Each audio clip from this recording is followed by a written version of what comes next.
is next. CBS Sports presents the World Series Game 1.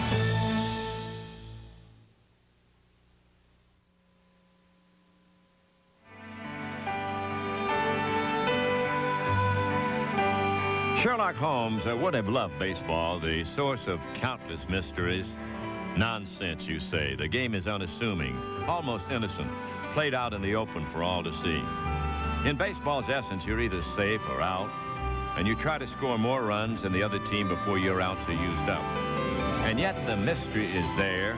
We are never really privy to what's going on in the dugouts and discussions on the pitcher's mound and in the minds of the players themselves. But the most important and delightful mystery is that we love the game so that the words baseball and America are often paired. Young and old, player and fan, major leaguer and T-baller, the game is us. Baseball and America are a perfect match.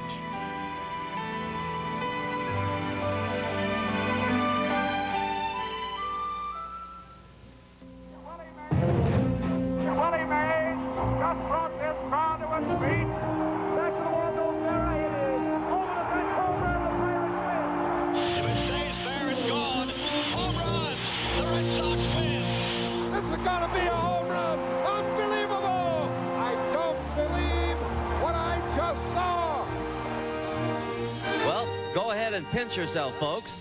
Look who's in the World Series.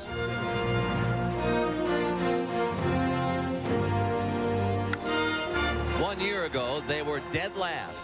Now they're taking dead aim at the title.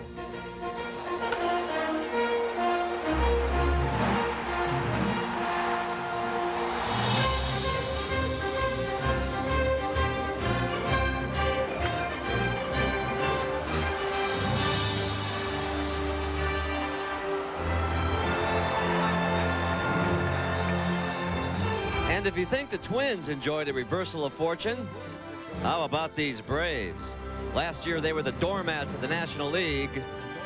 Now nobody dares tread on them.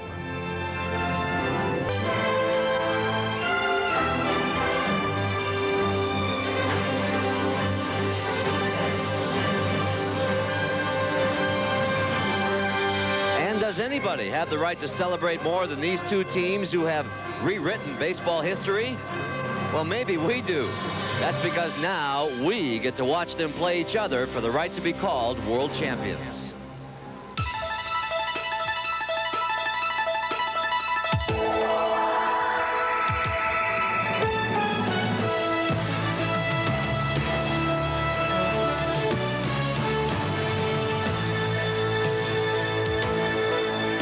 Welcome to Minneapolis. Call it the sports capital of the world if you want, and why not? The Twin Cities have already hosted the Stanley Cup Finals, the U.S. Open Golf Championship, and next year we'll be here for the Super Bowl and the Final Four. Usually this time of year, the good folks here in the upper Midwest would have the harvest behind them, and they'd be marveling at the fall colors, even as they dust off those trunks full of winter clothing. But now, all that's going to have to wait. Because like a surprise visit from Grandma and Grandpa, Minnesotans have sudden reason to smile. Their twins are making a surprise visit to something called the World Series. And so tonight, it's official. Summer is over. It's time for Game 1 of the Fall Classic. Live from the Metrodome, it's the Atlanta Braves and the Minnesota Twins here on CBS Sports. And hi again, everybody. I'm Pat O'Brien. Welcome to Game 1 of the 88th World Series. And what we have here tonight are a pair of cabooses who have been magically transformed into locomotives. Almost nobody else thought they could, but the Braves and the Twins have chugged their way from the cellar to the series. Folks, never in this century has a team gone from worst in its division to first in its league, and yet that's exactly what both teams have done to set up what really is an improbable series. So let's imagine that way back in spring training you had the foresight and the disposable income to wager $200 that Atlanta and Minnesota would meet in the Fall Classic. Well, if you did, congratulations, because at 5,000 to 1 you are now a millionaire. The early storyline on tonight's game is Atlanta manager Bobby Cox's decision to stay with veteran Charlie Leibrandt rather than shift to 20-game winner Tom Glavine. This despite Liebrandt's career record of 0-4 in 6 postseason starts. Well, we didn't switch. We never named a pitcher, and it's Charlie's turn. Glavine follows him, and Charlie's been one of the top pitchers in the league the second half. He down the stretch, he was one of our best guys, and he's a veteran guy. He's been in the World Series before, and he helped us get here. And as for the Twins, Jack Morris will get the baseball. He beat Toronto in games 1 and 4 of the ALCS. What's more, folks, he is now 14-3 here in the Metrodome this year, making him the toughest pitcher in the major leagues to beat in his old ballpark. And there he is going to work a little earlier today. When we come back, the man who first coined the term Fall Classic, Tommy Lasorda, will join us as our live coverage of the 1991 World Series rolls on from the banks of the Upper Mississippi here on CBS. Stay with us. CBS Sports coverage of Game 1 of the 1991 World Series is brought to you by Hyundai. Yes, Hyundai, makers of the Excel, Scoop, Sonata, and the brand new Elantra. And by Domino's Pizza. Call right now and you'll be enjoying a hot, delicious pizza for the game.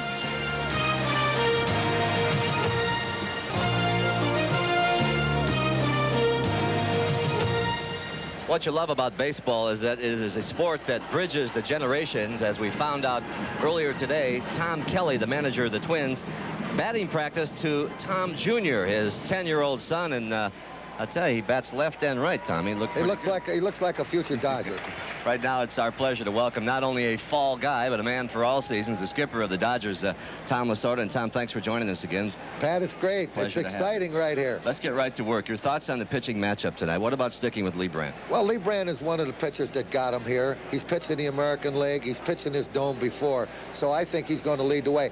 Letting him pitch today will give Glavine another day's rest. I think this young man has had a tough season. A day's rest will really be effective for him. So you thought he looked a little tired in the last game, Glavine? When he pitched against Pittsburgh, it looked that way, yes. We talk so much about home field advantage, but in their typically unpredictable fashion, the Braves have won 3 out of 4 on the road, and the Twins swept their 3 games in Toronto. Now, will home field be a factor in this World Series, Tom? Here it will be, Pat, because of the noise. It's really bad. The players who haven't played here before will not be used to it. In fact, Whitey Herzog, when he brought his 87 Cardinals here for the World Series, some of the players had to put earplugs in their ears so the noise wouldn't affect them. Talking about the Braves and the Twins will be here. That'd be like saying the Astros and the Cleveland Indians will be in it next year, don't you think? Half of that is right, Pat. That's right. Since this is the American League Park, they'll use designated hitters. The Twins will use Chili Davis in his customary DH role. Davis blasted 29 home runs this year. For the Braves, Lonnie Smith will DH, which means that Brian Hunter will play left field for only the 2nd time this season. And when fly balls are hit his way, he'll be looking at that white Metrodome roof with those drainage holes up there. And add that to harsh lights and the noise, as Tommy talked about, and it can be a fielder's nightmare. Now, last night, the Braves got their first chance to work out under the dome, and here's how it looked to third baseman Terry Pendleton, Tommy. Looking up in the air, looking for the ball. Is it tough to pick up the ball? Very tough, Pat. If you take your eye off the ball, you won't be able to pick it up again. I think Hunter and Gant and Justice playing here for the first time, they are going to have some tough balls to have to catch out there. We'll see. You know, as a kid growing up in Sioux Falls, South Dakota, down the road, about a 3-hour drive from here, my friends and I all knew the lyrics to Win Twins, and we remember vividly the great 65 team with Harmon Killebrew and Zoilo Versailles. And yes, a slim southpaw who actually outpitched Sandy Koufax in Game 2. Well, Jim Cott is back in the World Series in Minnesota. And let's check in with him for an introduction to a new device we'll be using to cover this World Series for you. From the time we were kids playing baseball in the sandlot, the game has revolved around that confrontation between pitcher and batter. Supervision has provided what we at CBS Sports will call the inside pitch, a closer look where we can track the speed of the pitch the instant it leaves the pitcher's hand until it reaches home plate every 12 feet. During the National League Championship Series, John Smoltz threw a fastball that started at 93 miles an hour. By the time it reached home plate, it was 90 miles an hour. Then Smoltz threw a slider that started at 86 and ended at 83 miles an hour when it reached home plate. With the help of the CBS inside pitch, we hope during the course of this year's World Series to give you a little closer look at that battle between pitcher and hitter. Pat? All right, Kenny, thank you. On a serious note, the World Series has drawn a crowd outside the Metrodome. This is a coalition organized by the Twin Cities-based American Indian Movement and includes a number of civil rights activists who have come to demonstrate against what they call a stereotypic and warlike depiction of Native Americans, especially when it comes to fans, they say, who don war paint and Indian headdress and perform the now famous tomahawk chop. If the black athletes, these great men who we know are the best of the best, come into our town here, if they were to see cartoons of Sambo or Amos and Andy between innings being shown on the big screen, they would be outraged. I think anytime there's a significant group of Americans who are concerned about something in baseball, we have to respond, and we will. Owner Ted Turner declined to comment, but club president Stan Kasten had this to say earlier. All of us in the organization, on the field and off the field, have worked all our adult lives to get here, and we're going to focus only on that for the rest of the series. And then when the series is over, we can sit down and address any issue with whatever seriousness it deserves. But as a human being, do you understand their point anyway? Like all other questions on the subject, we're going to hold off any discussion until after the series is over. Right now, we're just going to concentrate on baseball for the rest of the week. The best way to take care of the chop is 4 straight for the Minnesota Twins. So we're not above cheering our own team on, but we do it in a respectful manner. Back to baseball, and on deck, Jack Buck and Tim McCarver. Will hear from our men in the catbird seats. And we continue live from the Metrodome as you see Jack Morris warming up for his big start tonight. Stay with us. Beautiful shot of the Twin Cities area, and as we approach game time, the weather in downtown Minneapolis is a nippy 48 degrees with winds gusting at up to 15 miles an hour, but who cares? Inside, it's a delightful 68 degrees with 25% humidity and no wind. Like this year's Twins, the climate in here has been calm and consistent. Well, as we prepare to send it over to our play-by-players, Jack Buck and Tim McCarver, gentlemen, I want you to know that this year we came prepared. In the first inning of the World Series opener last year, we thought we were safe when Eric Davis crashed a monster home run that ricocheted off our box, and since then, it's half glove, will travel. Jack, Tim, have a good World Series. Good evening.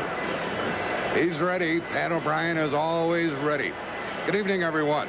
I'm Jack Buck with Tim McCarver. Tim, what about it? What about what? Slight edge Pittsburgh. You heard it. I heard you say that. Well, I mean, I did give a slight edge to Pittsburgh in the National League Championship Series, but, I mean, how was I to know that Steve Avery, 21 years old, would work 16 1/3 consecutive scoreless innings and win 2 1-0 games? I mean, how was I to know that John Smoltz would shut out the Pirates in the last game? How was I to know that Greg Olson would get clutch hits and drive in the only run in Game 6 to send it to 7? And what about you? What about me? You're the one who gave a slight edge to Toronto. Well, I thought third trip to the playoffs. Surely they're bound to win one. And how was I to know that the Minnesota bullpen would pitch 18 1/3 consecutive innings without giving up an earned run? How was I to know? And we're not the only two. We have a fella downstairs, Jim Cott. Jim, what about you? What about me? Well, I heard you say in February, if there's one thing you can book, it's the fact that Minnesota is going to finish last in their division. You said that, didn't you? Yeah, but how was I to know they went out and got Jack Morris and he was going to win 18 games? How was I to know Chili Davis would hit 29 home runs? Carl Willis, who had been in the minor leagues for about the last 6 years, was going to do a great job in the bullpen. And Chuck Knobloch would have the kind of year that'll probably make him Rookie of the Year. How was I supposed to know that? That's how they went from last to first. And by the way, Jack Buck, at that same meeting, I think you picked the Cardinals to finish last. I remember that. Well, how was I to know? The only thing we do know is we're going to have a break here. We're going to meet the players, have the national anthem, the ceremonial first pitch. How are we to know? We'll return to Hubert H. Humphrey Metrodome after this message and a word from your local station.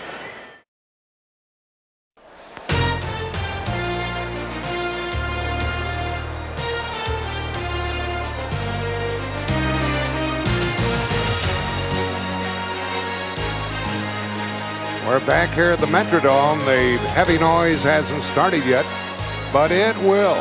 We're about to meet the players, and let's join the public address announcer, Bob Casey. And now, ladies and gentlemen, the manager of Atlanta, number 6, Bobby Cox. Leading off, the designated hitter.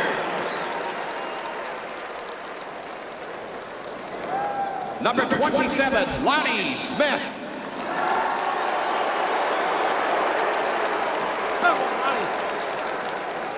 Batting second and playing at second base, number 15, Jeff Treadway. Great series, come on. Batting third, the third baseman, number 9, Terry Pendleton.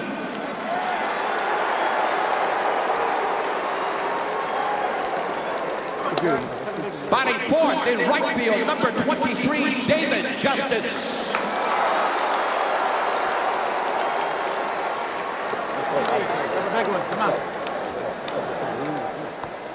Batting fifth in center field, number 5, Ron Gant.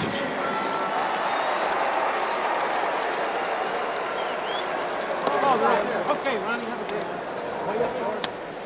Batting sixth, the first baseman, number 12, Sid Breen.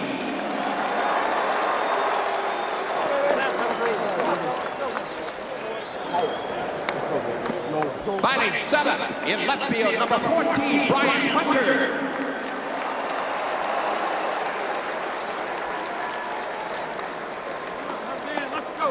Batting eighth, the catcher, number 10, Greg Olson.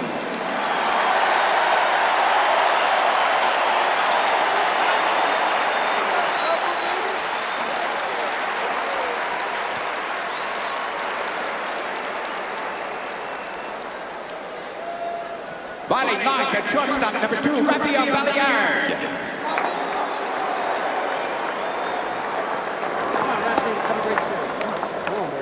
And in the bullpen, the starting pitcher for Atlanta, number 32, Charlie Lee.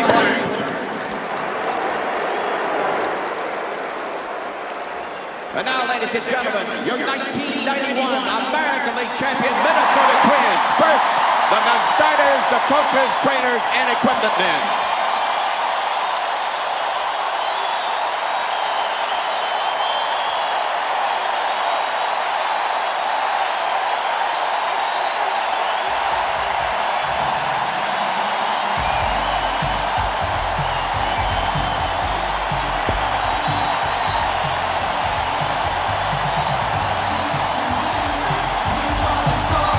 First, our manager, number 10, Tom Kelly.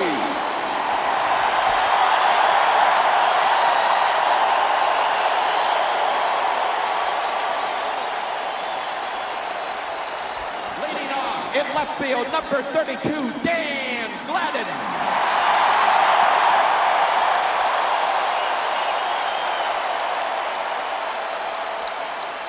Batting second, our second baseman, number 11, Chuck Knobloch.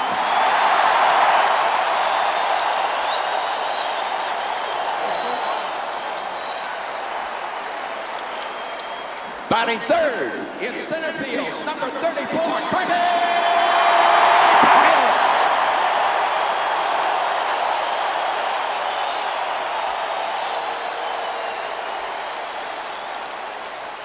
Batting fourth, the designated hitter, number 44, Chili Davis.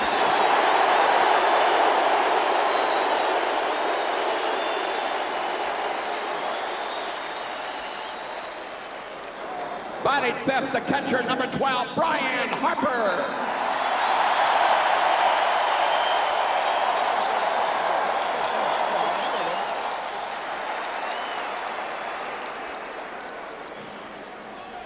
Batting sixth in right field, number 24, Shane Mack.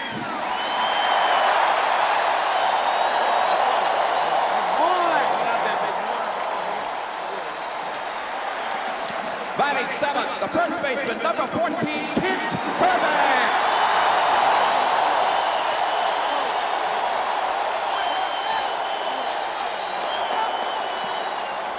Batting eighth at third base, number 31, Scott Lewis.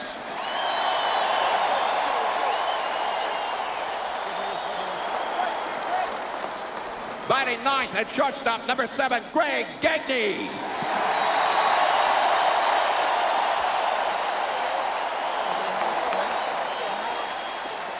In the bullpen, warming up for our Twins, number 47, Jack Morris.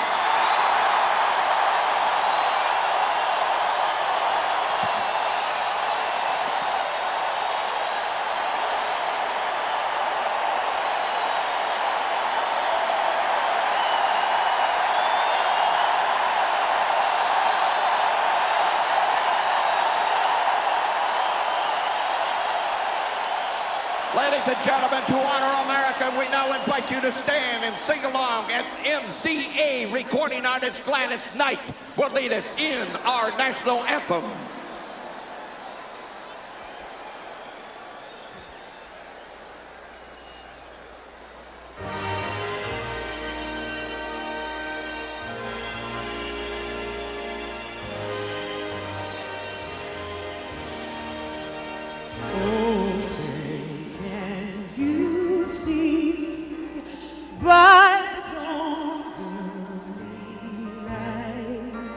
What so proudly we hailed at the twilight's last gleam, whose broad stripes and bright stars through the perilous fight o'er the ramparts we watched were so gallantly streamed, and the rockets' red glare, the bombs bursting in air, gave proof through the night that our flag was still there.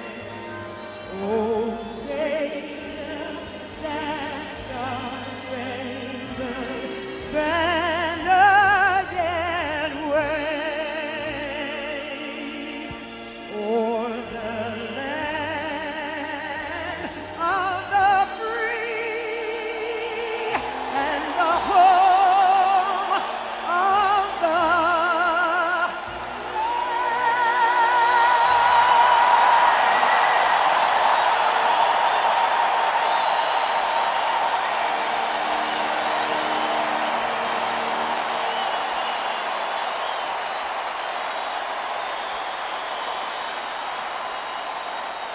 That was terrific by Gladys Knight. And we're only moments away from the first pitch of the first game of the 88th World Series. Well, it brought tears to my eyes. You talking about an emotional scene. Moments ago, Steve Palermo, the American League umpire, threw out the ceremonial first pitch. He was wounded while heroically trying to stop a robbery down in Texas in the month of July. And look at the affection shown to him by the umpires who are working this game here this evening and by the players who are nearby.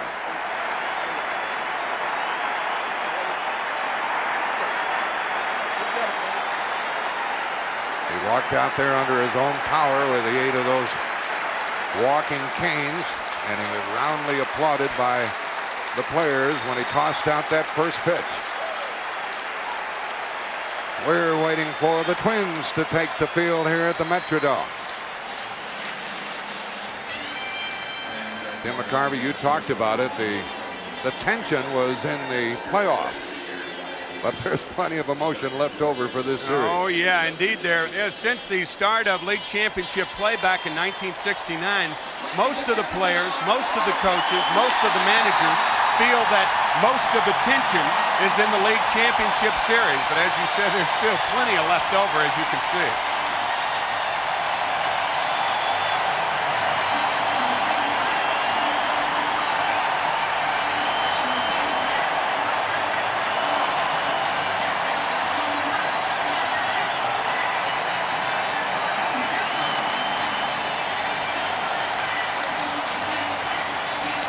The designated hitter is going to be used here, as it will for all games in this American League City. You met the starting lineups. Look at it again for the Braves. Smith, Treadway, and Pendleton, Justice, Gant, and Bream, Hunter Olson and Belliard, and Charlie Liebrandt, the pitcher for the visitors here this evening.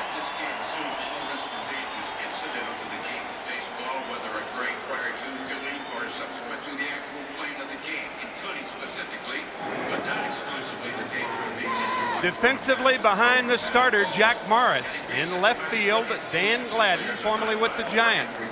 Kirby Puckett, what a popular player, will be the center fielder. Shane Mack in right field. Scott Leas, the third baseman. Greg Gagne will be the shortstop this evening. Chuck Knobloch, most likely the American League Rookie of the Year at second base. Kent Hrbek, a fine fielding first baseman at first. Brian Harper is behind the plate. And on the mound, Jack Morris. The umpires working this one are Don Denkinger behind the plate, Harry Wendelstedt of the National League at first, Drew Coble, Terry Tata, Rick Reed, and Ed Montague.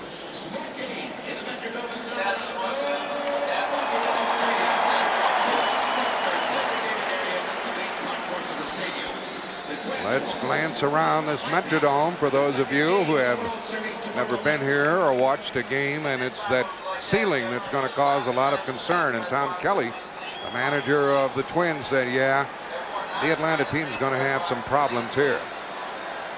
Here's a 23-foot high curtain out in right field. When the ball hits that, it's in play. And the fence in center field, 7 feet high.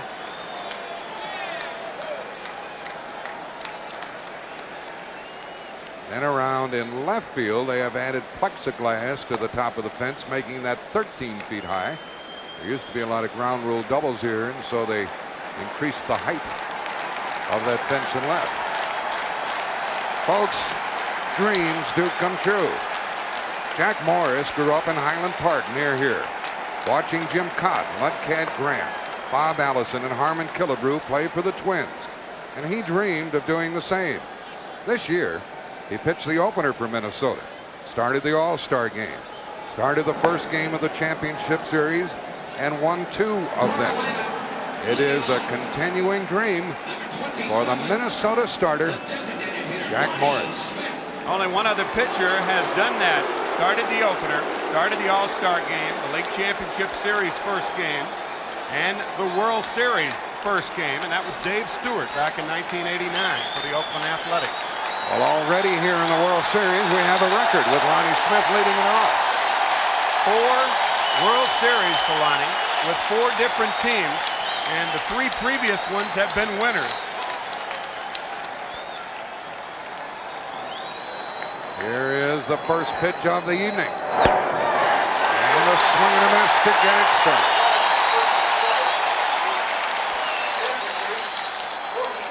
Morris, 18-game winner during the season, 2 post-game victories, working hurriedly. Missing 1-1. Smith, Treadway, and Pendleton for Atlanta. Now Morris slows it down a little. Gets ahead on the count. Lonnie Smith with the 1980 Philadelphia Phillies. He was with the world champion Cardinals in '82, the world champion Kansas City Royals in '85, and hoping for the same this year with Atlanta. And he lines it to left to Gladden. He staggered from the lights. He staggered with the lights trying to get him, but he made the catch, and that's the way this one starts. And Jack talked about the ceiling. The combination of the low lights and the white ceiling makes it very, very difficult to see a white baseball and watch Gladden. Now keep in mind, this is a team that has played 83 games here this season. And if Gladden staggers, what's Brian Harper going to do for the, or Brian Hunter for the Braves? And now it is Jeff Treadway, the left-handed hitting second baseman. Bobby Cox hopes that he'll get 2 or 3 hits tonight. Foul ball. The count is 1-1. That was a whistler. Don't tell me somebody caught that ball in the seats. Well, that's what those Homer Hankies are for, to catch balls, right? Sign him up. Sign him up. The little kid says, I wish that had happened for me.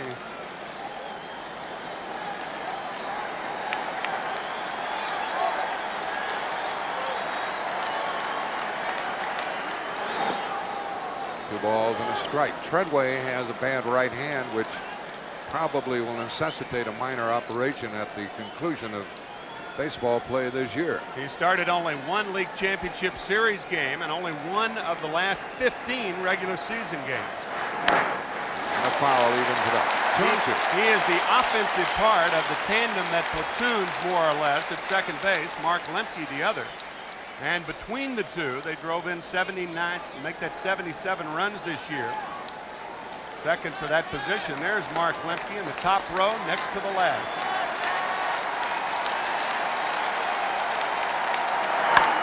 Treadway hits it foul.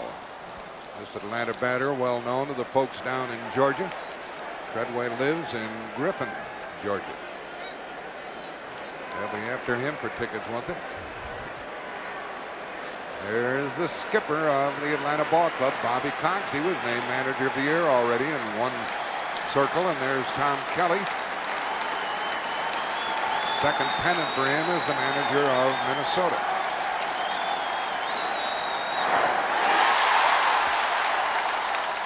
Put out by way of first base after the strikeout. One of the pioneers of the split finger fastball was Jack Morris. If you remember back with the world champion Detroit Tigers back in 1984, Roger Craig was the manager, and you can see the fingers split and the ball going down, and Treadway the first strikeout victim of the night for Morris.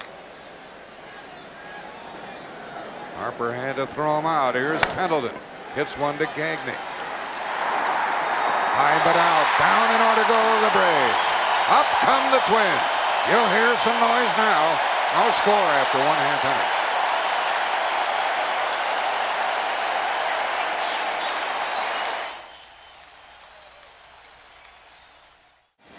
Nothing doing for Atlanta in the first. And pitching for the Braves is Charlie Leibrandt. We'll review the lineup again for you. Gladden in left, Knobloch at second, Puckett in center, Davis the DH. Ryan Harper catching, Shane Mack in right, Kent Hrbek at first base, Scott Leyes the third baseman, Greg Gagne the shortstop. And you just saw Jack Morris do his stuff in the first. Leibrandt, 35 years old, a 15-game winner during the regular season. 1-4 in postseason and 0-4 as a starter in postseason play.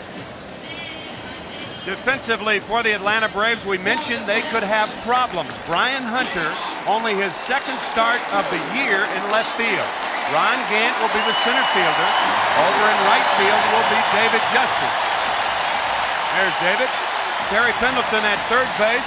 Rafael Belliard, a fine shortstop. Jeff Treadway, known for his offense more than his defense. Sid Bream, still a fine defensive first baseman, and Greg Olson behind the plate. And leading it off for the Twins, Dan Gladden.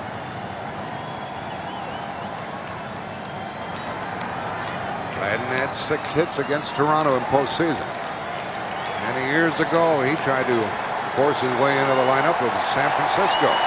He's enjoyed many fine years here with Minnesota.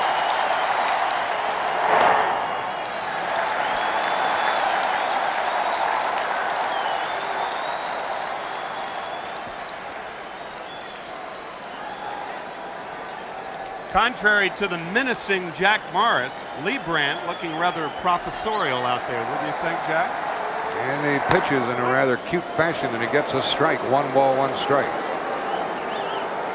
Very deliberate motion for Charlie Leibrandt. He was in Cincinnati in the National League. Then he went over to the American League with Kansas City. Back in the National League, and there's his slot right there. That is the slot in which Charlie Leibrandt will try to get right-handed batters out. The ball low and away, and that's his circle changeup. And there it is right there. You can see how he's holding it. Forefinger and the thumb are together. He throws it with the last 3 fingers. Popped up foul, and there's not much room to chase the foul balls here. And the count stays 1-2. Well, we've already had a good picture of the circle change of Leibrandt and the fork ball of Jack Morris.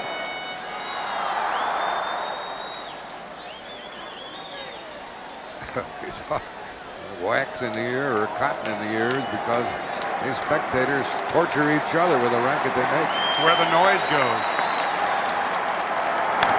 Gladden pops it up, and the first baseman, Sid Bream, wants that foul ball. So no base runners thus far.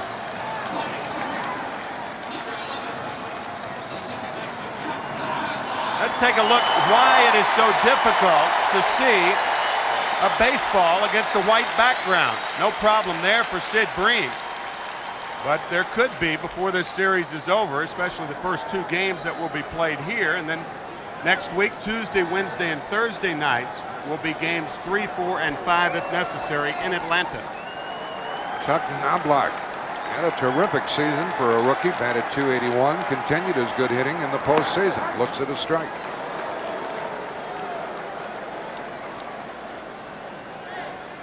When he was introduced out of the dugout, he had a little salute for his friends down at Texas A&M, written on the batting glove. He is not a power hitter.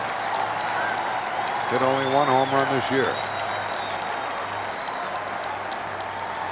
Knobloch attended Texas A&M his first year, 1986. He found out they had a shortstop, so he was a center fielder at Texas A&M. Now here he is as a second baseman in the big leagues, and what a year he had. He led all American League rookies in hits, doubles, RBIs, and walks, and will probably be the American League Rookie of the Year. If he doesn't win it, Juan Guzman of the Toronto Blue Jays will get it, but most everybody we've chatted with thinks that Knobloch is home free in that department. He's got a lock on Rookie of the Year.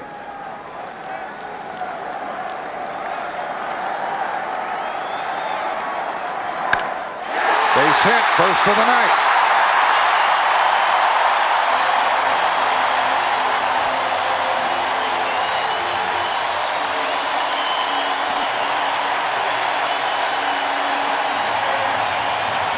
Knobloch's father played minor league ball, and he said that if he had the confidence that his son had, he would have made the majors. Well, let me tell you, it takes a lot of confidence to hit a pitch like that. The circle changed low and away off the plate, and Knobloch with the first hit of the ball game. Of course, if you're playing the Twins, you always like to have the bases empty when this fella comes up. Kirby Puckett batted .319 this year. On the corner. That's the thing about Lee Brandt. He needs to throw that pitch, and he'll throw it at any time. That off-speed delivery. Puckett, the MVP in the American League Championship Series, had 9 hits against Toronto. That kid's got a glove. He wants a foul ball.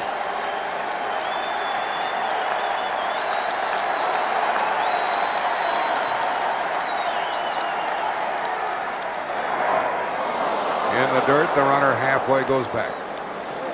And it's 0-2. There is no more notorious bad ball hitter in either league than Kirby Puckett. Watch where this pitch is. This is almost under the plate. Fine play by Greg Olson. Looked like it hit the corner of the plate. Hit the left shin guard, and Olson kept Knobloch from advancing to second. 1 on, 1 out in the scoreless first.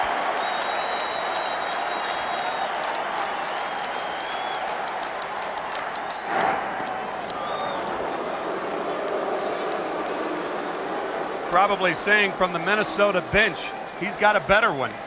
Charlie Lee Brandt led the National League in pickoffs with 12 this year. However, 35 stolen bases against Charlie, and that led the majors.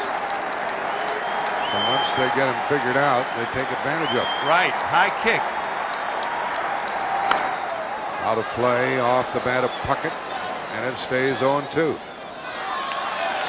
Here's that very deliberate move when Charlie Lee Brandt gets his leg to the apex right there. He determines whether to go home or to first. If he goes to first, there's a chance of a pickoff. But because of that high leg kick, that gives the runner at first base a lot of time to steal the base.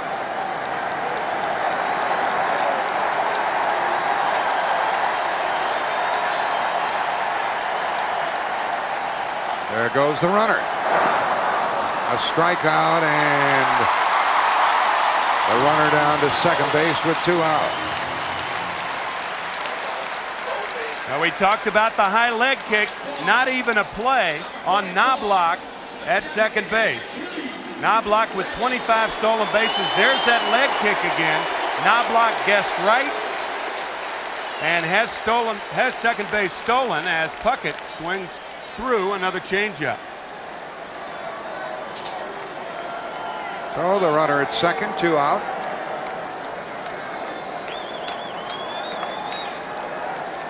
And Chili Davis, the designated hitter, is up. He had a terrific year with 29 home runs for the Twins. He made himself welcome in a hurry over here. He was 5-alarm Chili Davis this year. 5-alarm Chili. Could put the Twins on top in the first.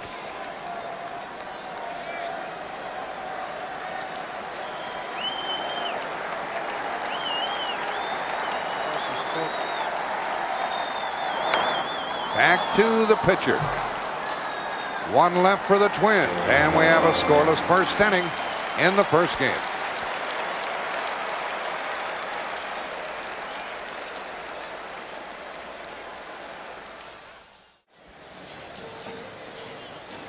No score. We go to the top of the second inning. You know, one thing the Atlanta hitters are going to see from Jack Morris that they may not have seen a lot of in the National League since Mike Scott has been injured the last couple of years is the hard fork ball, especially coming out of Pittsburgh with a lot of the off-speed pitching. The left-handers, look at the fork ball right here in Jack Morris's hand, and this is not thrown as a changeup. This is a power fork ball that'll be thrown in the mid to upper 80s, and I think that's a little different look for the Atlanta hitters tonight. That could almost be V for victory. 18 times that fork ball was good to him this year. 18 and 12, and now David Justice takes ball 1 from Morris. Justice hit .275. Hit 21 home runs, and then just a so-so series against the Pirates with 5 hits, one of them a home run. Good young ball player. He'll be ensconced in Atlanta for many years. Ball 2. There for a while last season, they had Justice playing first, but he didn't do his best work until they moved him to the outfield.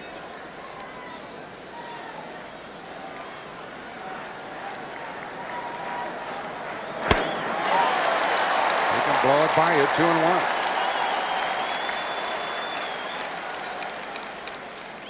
This Minnesota pitcher is 5-1 in postseason play. So he's used to the pressure that goes with it. High in the air to left center for Gladden. Still Garrett carrying in front of the fence. He's got it. That's typical of Justice to the opposite field.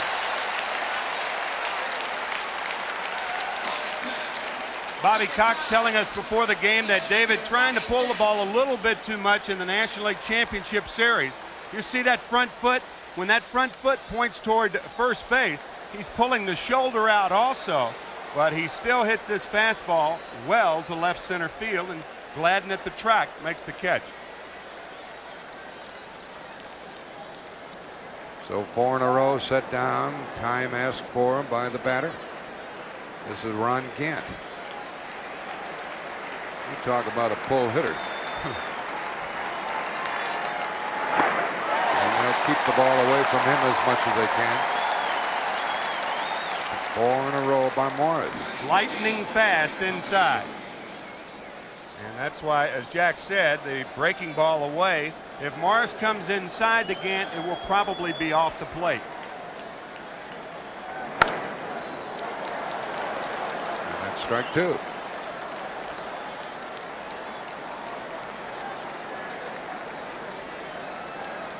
Gant stole 7 bases in the competition against the Pirates. So here's a combination of power and speed. Looks like he's having a little trouble breathing.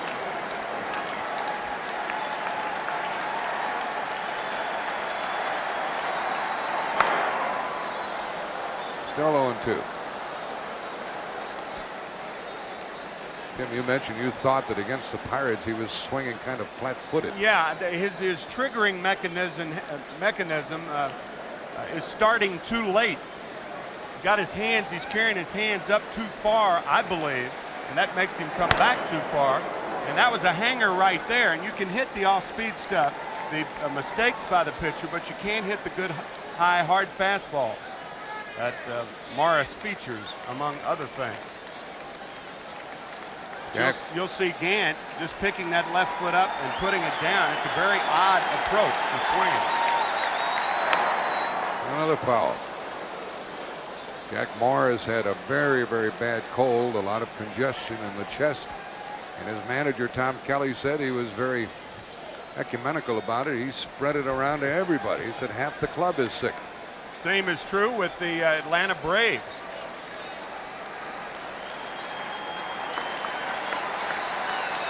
Could say both teams are under the weather, but we're inside, right? So that doesn't apply. I'm glad we're inside. Change up, hit into left field, and that one's foul. Yeah, there's a lot of criticism of dome stadiums. Another mistake, by the way, by Jack Morris.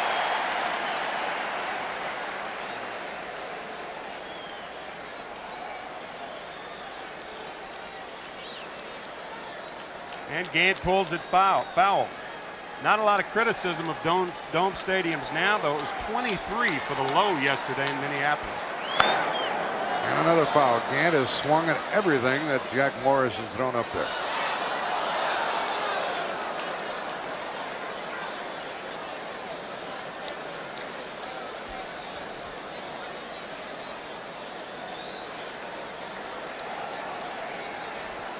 Gilbert H. Humphrey Metrodome here in Minneapolis. Part of the Twin Cities. No scorer in the second inning. To the second baseman. Oh!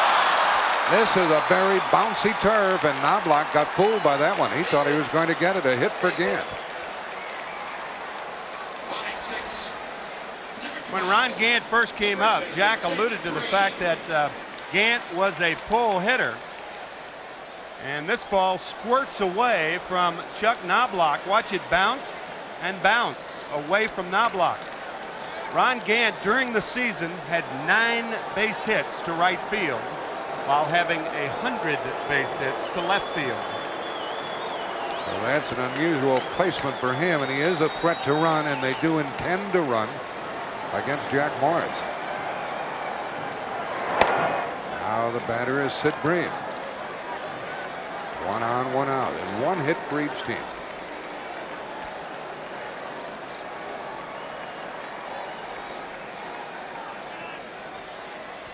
Base hit for Gant. On at first, 1 out.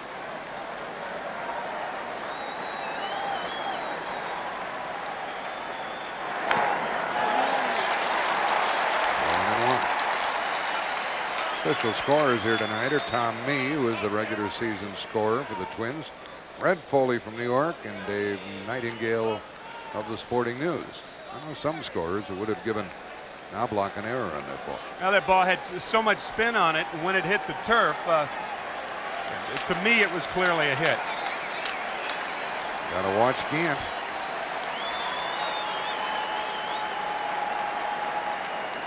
And Morris is doing just that. There's Jim Williams coaching at third. Slow down, Jim. We can't figure him out. Pat Corral is coaching at first.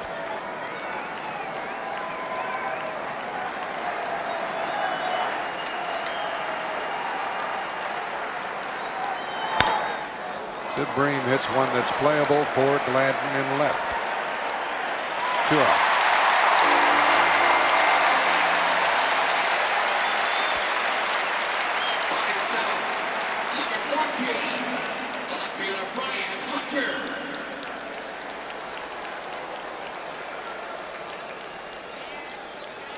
They're packed in here. Tickets are at a premium here in the Minneapolis area.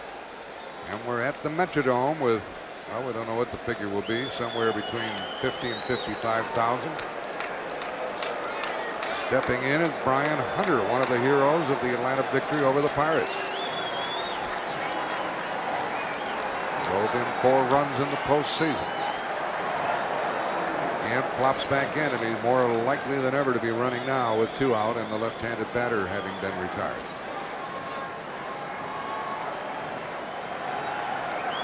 And Brian Harper, the catcher, is looking for some indication and looking perhaps for a pitch out.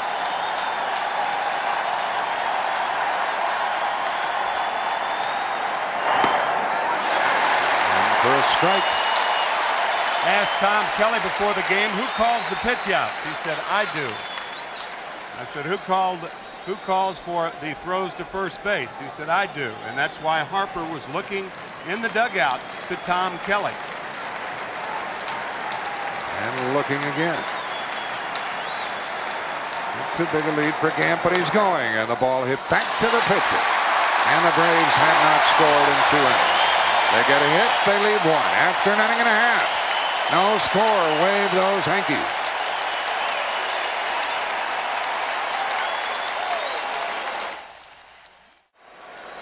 After an inning and a half here on the home turf of the Minnesota Twins, no score. A hit in the first for Knobloch, left on, and Brian Harper, the catcher, will lead it off. Mack and Hrbek will follow against Charlie Leibrandt. And he gets ahead on the count. The theme of the Minnesota Twins is work hard and play hard. And I don't know of any other guy that it applies to any more than Brian Harper. Released by 3 teams in the late 80s. Out of play, and that's strike 2. He finally got a chance to play, get in the lineup with these Twins, and as he responded. Released by the Cardinals in '86, released by the Tigers in '87, and 2 months later, released by the Athletics. Tom Kelly and the Twins gave him a chance, and has he ever responded? He's the #1 catcher. Junior Ortiz is the backup. Just missed 1 and 2. We love Harper. He's a great guy, too. He's almost a hero in the '85 series. Put the Cardinals ahead of Kansas City in the 8th inning. Kansas City came back and won it. Out of play. And who was the pitcher that day? It was Game 6. The pitcher, Charlie Leibrandt. Terry Pendleton, now Leibrandt's teammate, led that inning off. There was no score. The Cardinals were up 3-2 at the time. If they win the World Series. And Brian Harper with a pinch hit single driving in Pendleton. And then Kansas City scoring 2 on a Dane Orge pinch hit in the bottom of the 9th. And Kansas City won 2-1 and then won the series the next night. That's a hit into the right field corner. He'll get 2.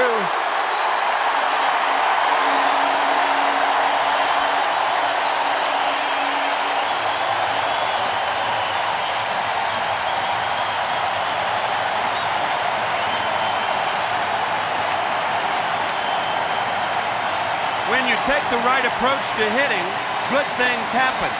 With 2 strikes, good hitters protect the outside part of the plate. And look at Harper right there. Shoot 1 to right field. Fine hitting by Brian Harper.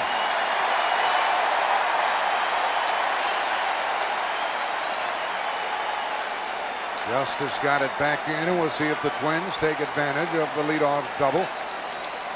Here is Shane Mack, another former National League player. Big swing. Mack used to be with San Diego. He's in the same boat as Harper. He finally got a chance to play. Look what he did.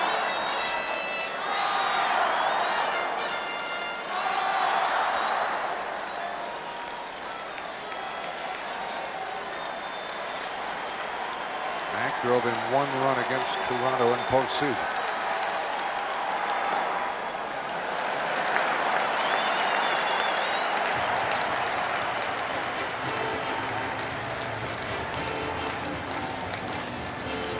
Cox on the far right, and Leo Mazzoni just celebrated a birthday. The pitching coach seated next to him, and Jim Beecham, another of the Atlanta coaches. All in their first World Series.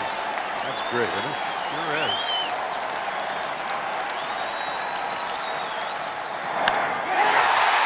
This is a double play, folks. Let's go down to Pat O'Brien. Pat? All right, Jack, thank you very much. It was Steve Palermo, the veteran umpire, who was paralyzed by an assailant's bullet this summer. Before the game, I hope you saw the moving scene where Steve went on throughout the first pitch, and all the umpires that were hugging. What was said on that mound? They're just wishing me well, and it's a very small fraternity of umpires that we have, and but it's a very close-knit group, and this is the 90s, and I guess we can say it. They just all wish me well, and they all told me that they love me. How'd it feel to be back on the field? Very comfortable. Next year, I guarantee you, we want to see a walk in here, okay? I hope so, pal. I hope I'm running around here. Steve Palermo, an inspiration to all of us. Back to you guys. That was some moment.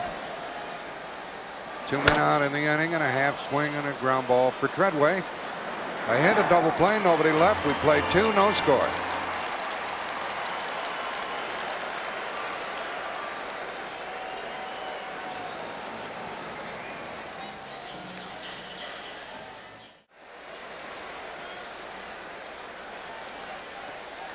Two hits for the Twins. A double play followed one of them, and only one hit for Atlanta as we go into the third. 55,108 the paid attendance here this evening. Up the middle and a hit for Greg Olson in his hometown.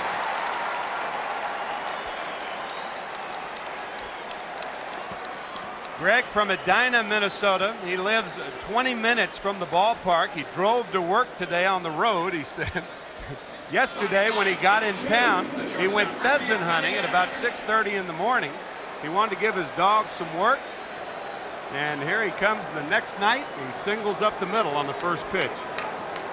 He jumped right on Jack Morris, and that's the second hit for the Braves. And the number 9 hitter is Belliard. They will not use the designated hitter when we get to Atlanta on Tuesday. And ball 1. You think he is bunting, Tim? I think so. He squared then, so one would have to suspect the bunt. Bobby Cox, after seeing that National League Championship Series, I mean, he saw 3 1-0 ball games. That's never been done before in postseason play. He's probably thinking 1 run's a crooked number rally. And a good bunt by Belliard, tagged by Jack Morris. Sacrifice is good.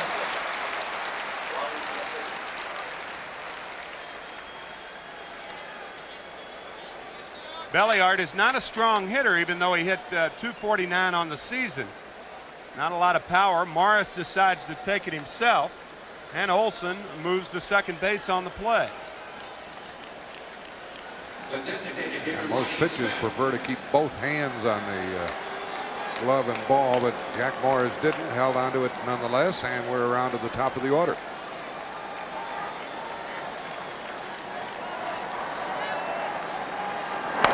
A play by Lonnie Smith, who lined out to left his first time. Smith had 6 hits against the Pirates. Batted .275 during the season with 7 home runs. He's right on top of the plate. This is his 21st World Series game.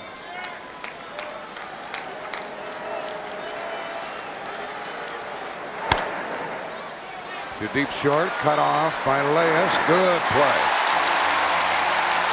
For the second out as Olson moves to third.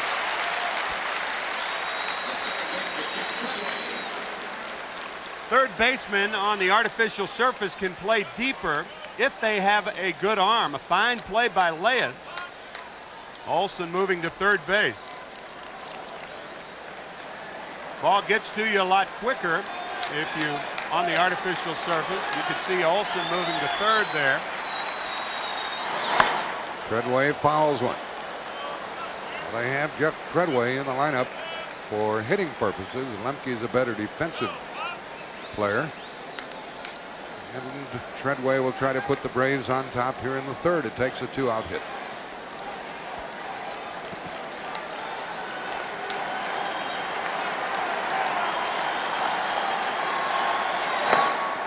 One and one. Treadway fanned his first time.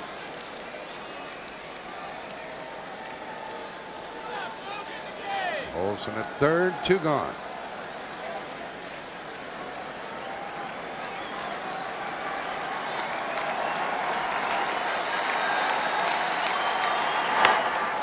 Half swing, foul ball, says Harry Wendelstedt. Just missed going over the base. Wonder how many Twins games this gentleman has seen.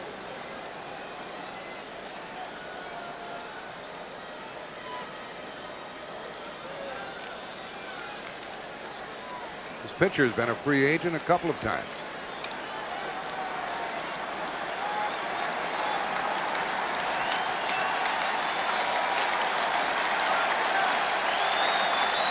Used to play with Cincinnati. 1 ball, 2 strikes.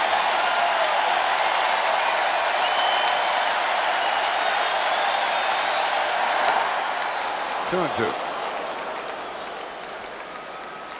Talk about a guy who gets ready. We talked about the fine play that Leas made. The way he prepares for a ground ball reminds you a lot of Clete Boyer. Clete Boyer, that's how he used to prepare to get ready.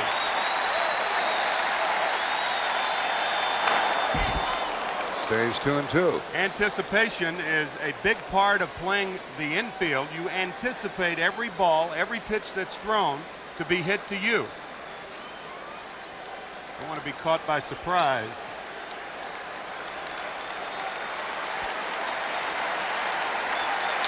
All the infielders are deep. Treadway is ordinary in the running department. Got him again. And he had to be thrown out at first again. We'll return to Hubert H. Humphrey Metrodome after this message and a word from your local station.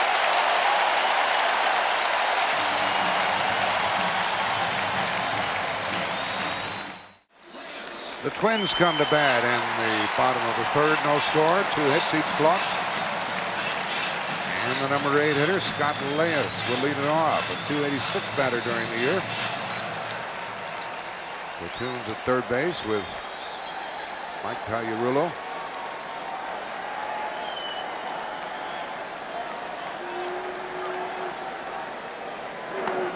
Leas takes a strike as he looks for his first hit in preseason. 0 for 4 against Toronto.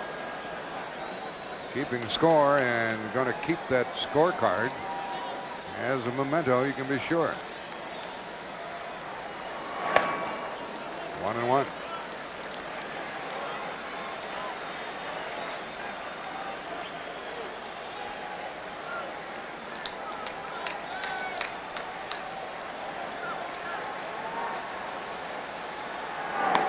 On the corner, inside to Leas, 1-2. Brand doesn't do that very often, but he's effective when he comes in there, too. When he comes inside, it's usually for a ball. Everything is centered off of that split finger or the circle change on the outside corner. And that was it right there.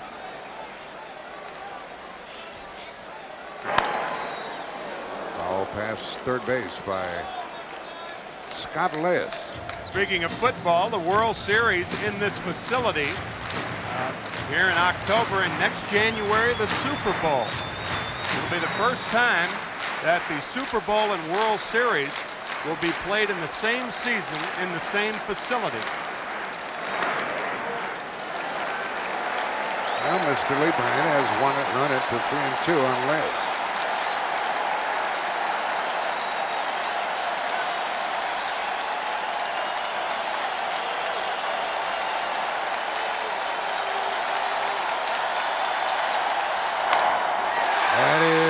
Foul.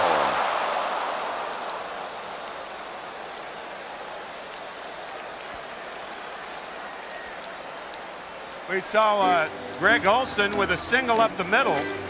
He'll certainly have memories of that, and Scott Leas almost in his first at bat with a favorable memory. You never forget these at bats. Never. How many World Series were you in? In 3, and then 3 league championship series. You never forget them. You know them pitch by pitch. To the first baseman, Sid Bream, unassisted. We asked Vince Scully his fondest memory of a particular World Series. The 1955 World Series. The Dodgers had never beaten the Yankees. They had played them many times in the series. And suddenly in '55 in Yankee Stadium, you had Amoros making the catch in the left field corner, and then you had Johnny Padres winning 2-0. And the borough of Brooklyn, for as the fates would have it, the first and only time won the World's Championship. And that is about as sweet as it gets. Strike to Greg Gagne. Ben Scully is working for CBS Radio tonight. Johnny Bench, the Hall of Famer, to his left. And John Rooney, a part of that broadcasting team. Gagne is up. There was some talk during the year that this fellow is very much underrated and unappreciated. He's a heck of a player. Went through one streak this year with 76 consecutive errorless games. They'll surprise you too in the home run department. As a matter of fact, 3 postseason home runs for Greg Gagne. He had a terrific World Series against the Cardinals in '87. 8 home runs this year, but surprising power for a shortstop. He's batting with 1 out. Lebrand has retired 3 in a row with the help of a double play. That's out of play, and it stays 1-2. And the third, no score. The neat memory by Tim Scully. Oh, wasn't that something? 1955 Brooklyn Dodgers, the only time they won a World Series in Brooklyn. Of course, they've won several since moving to Los Angeles in 1958. A late swing, and Lebrand gets his second strikeout.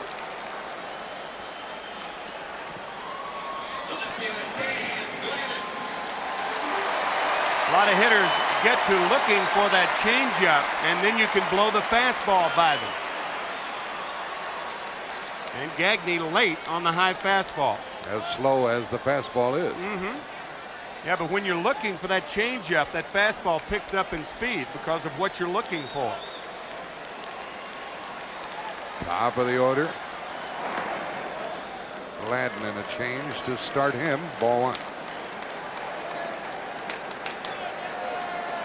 He fouled out his first time up in this one.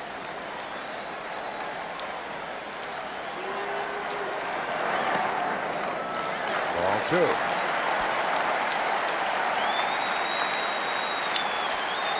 This fellow, the scrappy player, and Lebrand here has justified his selection by Bobby Cox to start this first game. Ball 3.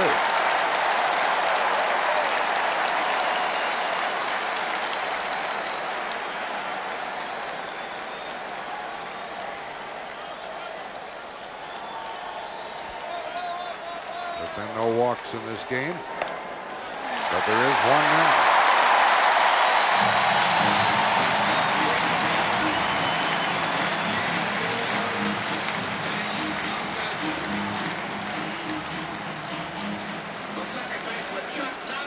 Lebrand with a 2-out walk will take on Knobloch now. He singled his first time. Gladden swiped 15 bases during the season. Wayne Terwilliger, the coach down there.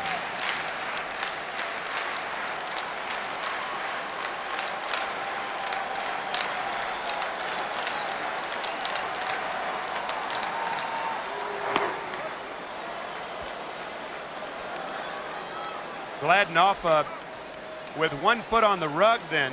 Good base runners try to get 2 feet on the artificial surface. Gladden an excellent base runner, and you feel like he's going to be running sometime in this at bat by Knobloch. It's just a matter of which pitch. Knobloch doesn't hit the long ball ordinarily. And the Braves pitch out. And the crowd says, "Fooled you." Bobby Cox and Ron Gardenhire. Bream and Gladden.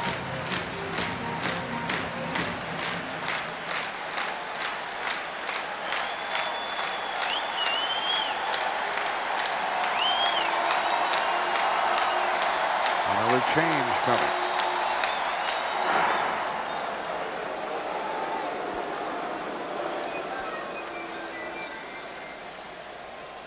We mentioned Lebrand with 12 pickoffs this year, and almost every time he throws to first, he will look home.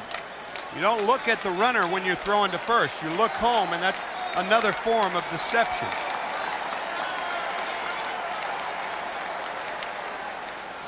So then, looking home, throwing to first. Does that mean that when he's coming home, he's looking to first? Not necessarily. There he is looking at home and throwing to first. Gladden back easily.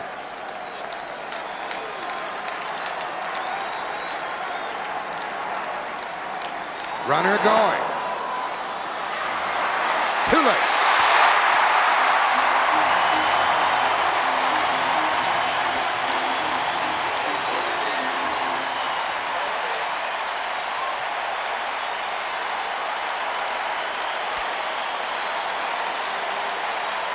Tom Kelly, the manager of the Twins, has a stopwatch that he times every pitcher's delivery to home plate and a catcher's throw to second. If his watch says that it's more than 3.2 seconds for a pitcher to get the ball home and for a catcher to get the ball to second, he'll send the runner. Kelly, on every play, on every pitch home, has a stopwatch that he uses in the dugout. Lebrand ahead on the count. Knobloch gets a hit. They've got to play at the plate. 1-0 Minnesota. And Knobloch is tagged out. He gets his second hit. He drives in the first run. And then he is cut down, but after 3. The Twins have broken on top. 1-0.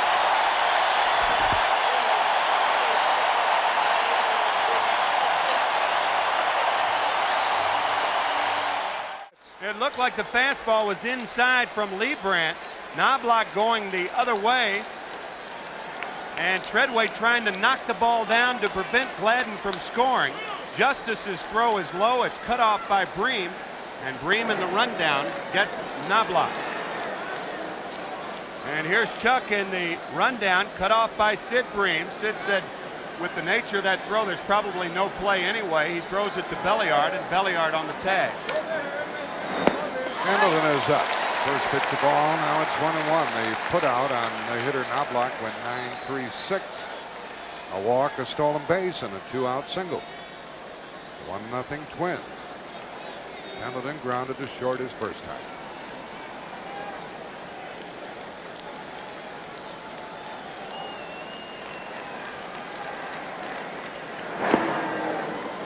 One for a fellow who led the National League in hitting. Pendleton hasn't hit his stride as yet in postseason.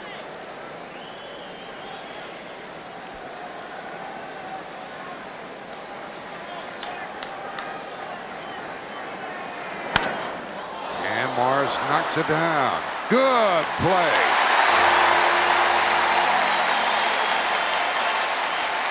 Shades of the All-Star game where he's almost struck by the batted ball.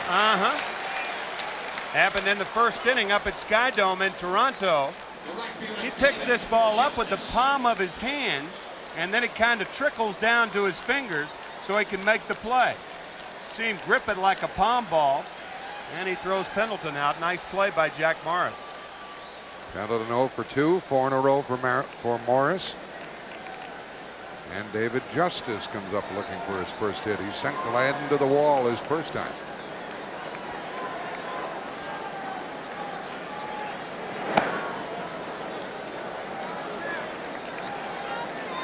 In the National League Championship Series, the numbers for the big guys: Terry Pendleton 5 for 30, David Justice 5 for 25, only 3 RBIs. Ron Gant had a home run in that series. He was 7 for 27, but he had 7 stolen bases. Atlanta Braves somehow finding a way to win. Mostly with pitching. By the way, the Minnesota run scored stops a streak of 24 consecutive scoreless innings pitched by the Braves. 2-1 now.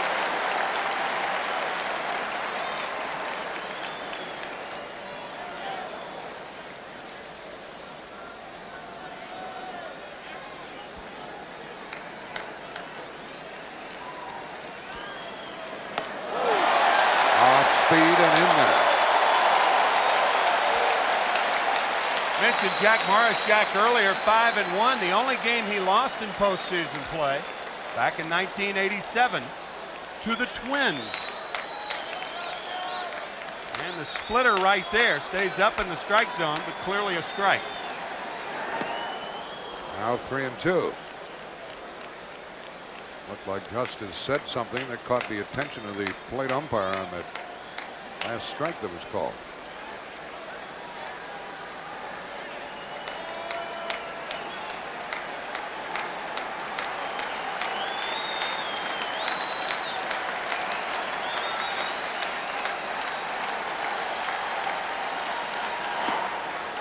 And a walk, and it's the first by Jack Morris.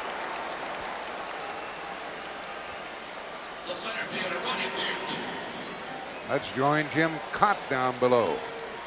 Well, interesting to watch the pitching patterns of both Morris and Liebrandt, and so far Morris with the fastball in the upper 90s and sinking it away, and Charlie Liebrandt, Timmy, as you mentioned, all of his changeups out of the strike zone. He's getting the Twins hitters to chase that ball out of the strike zone most of the time. And the second base hit, I should say, by Knobloch, the fastball in off the plate, and he just pushed it to right for the only run of the ball game, scoring Gladden. Gant swings and hits it deep. At the track and at the wall. Puckett wants it and gets it.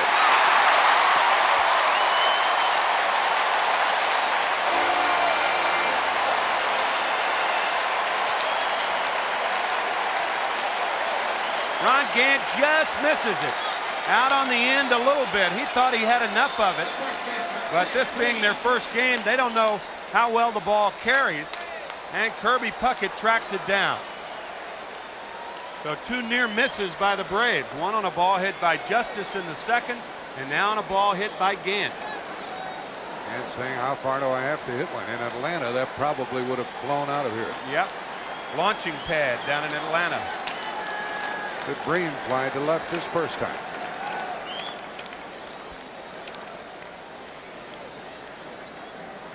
The attack so far for the Braves, 2 singles and a walk. Chuck Knobloch, the second baseman, playing shallow right. You have 2 right fielders out there. That's the one thing, the one luxury you can afford on the artificial surface. Bream hits it in the left. Gladden chasing it. And a fair ball, and the inning is over. Atlanta is stranded 2.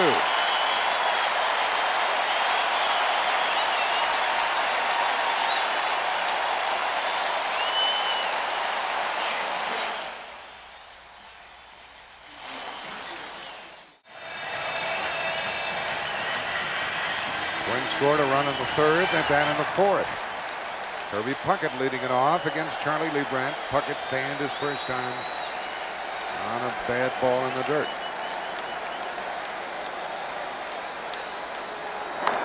Out of place, strike 1.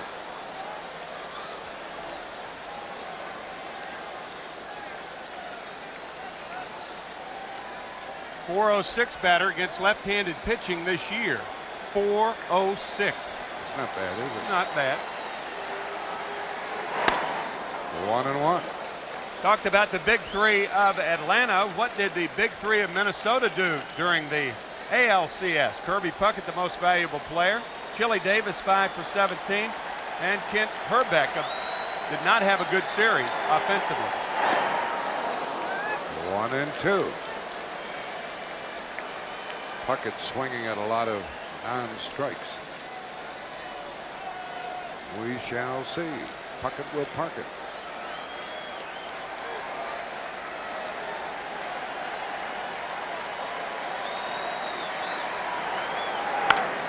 Out of play. And a souvenir for one of the 55,000 off many hands.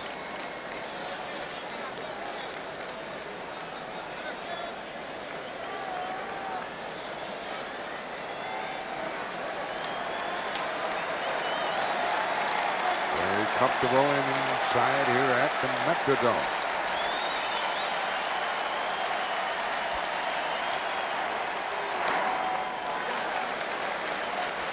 Two and two. You notice that fastball missing away. Liebrandt will rarely give a hitter a fastball in the strike zone.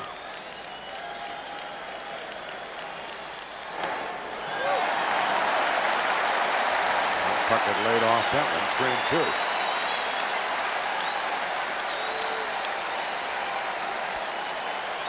Puckett, Davis, and Harper. And the Twins fourth.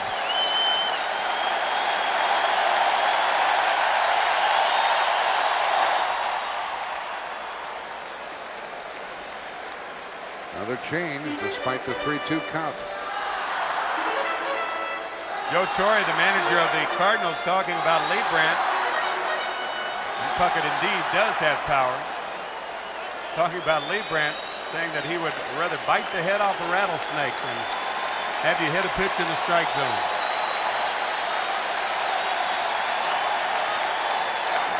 And another foul ball.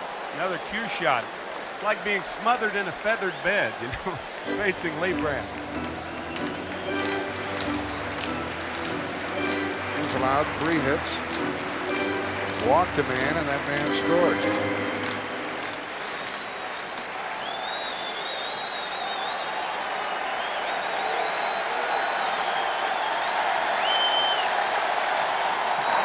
Got him again. Second time that Puckett has fanned tonight.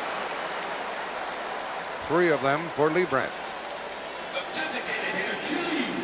One thing, Kirby is not up there to walk. He walked 31 times in 661 at bats. Another changeup out of the strike zone, but Leibrandt realizes that Kirby is a real free swinger. And Puckett going for ball 4. He turned ball 4 into strike 3. Davis hit one back to the pitcher his first time.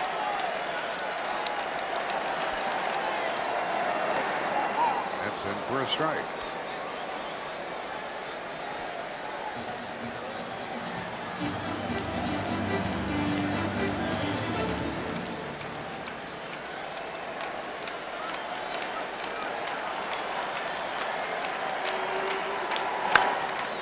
Out of play.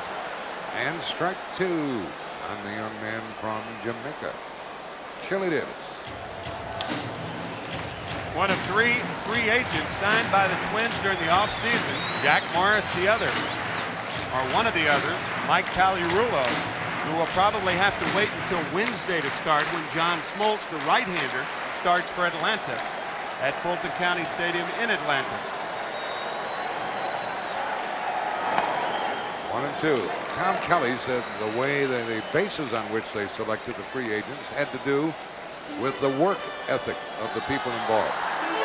Telling us that before the game. And I can't think of 2 better teams in baseball where they have maximized their free agent purchases better than the Twins and the Braves. 2-2. Talking about work ethic, there's a hard worker, and you know that's the motto of the Twins: work hard, play hard, and that guy does it. It's Mike Pagliarulo. With 1 out in the 4th, Chili Davis waits. 3-2. And you look at the free agents signed by the Atlanta Braves. John Schuerholz coming over. Bobby Cox saying what we need to do is catch the ball. And can 3 of the 4 guys in the infield catch the ball? Terry Pendleton at third, Rafael Belliard at short, and Sid Bream at first base. Fine defensive players.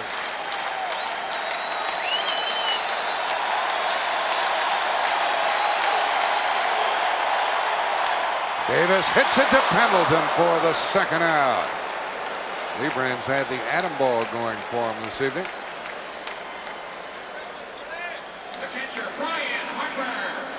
Right. Adam. In the second inning, a line drive resulted in a double play. Pendleton was hurt in the '87 series, and he played the DH role. Had a pulled groin. It was 3 out of 7. The Twins wasted a leadoff double by this batter, Brian Harper, in the second. Doesn't walk very often, doesn't strike out very often. 1-1. 14 walks on the year, 22 strikeouts. And he was hit by a pitch 9 times. He put the ball in play 91% of his at-bats. It's a bunch. Unusual figures. 2 balls and a strike. There are 2 out, but Shane Mack waits on deck.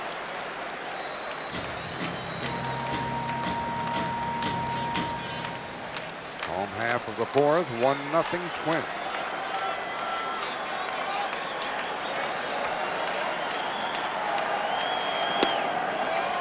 Harper looking him over very well. 3-1.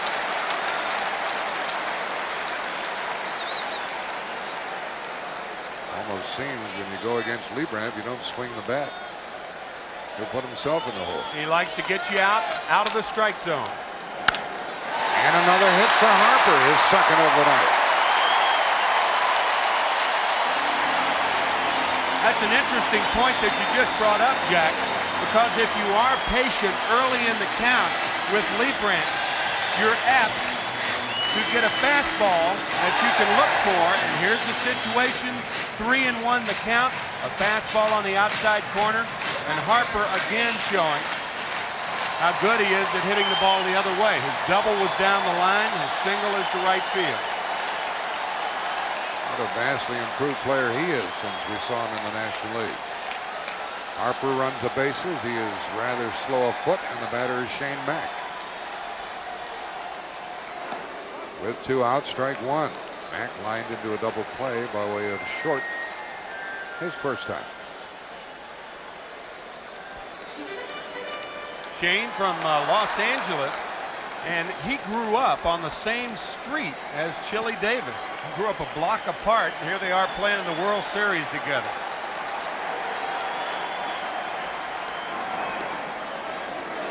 You don't have to worry about Harper very much, but Liebrandt throws over.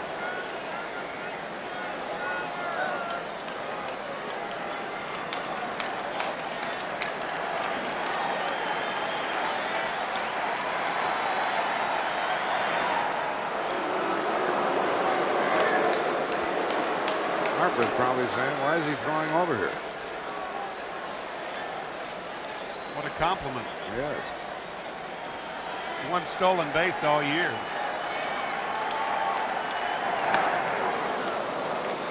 You see Mack waiting on that ball, trying to take it the other way, and it's 0-2.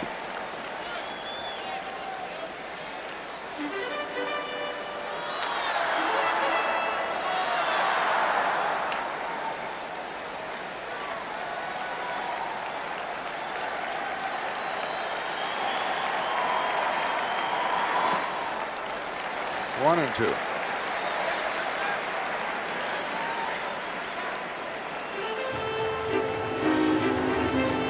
Seen a lot of good pitching in postseason. The Braves have just been remarkable. Their starting pitchers have been as superb as the Twins bullpen has been. Into right field for Justice. Looks like he's going to handle it, and 4 innings have been played. 1 left for the Twins. Second man they've stranded, but they lead 1-0.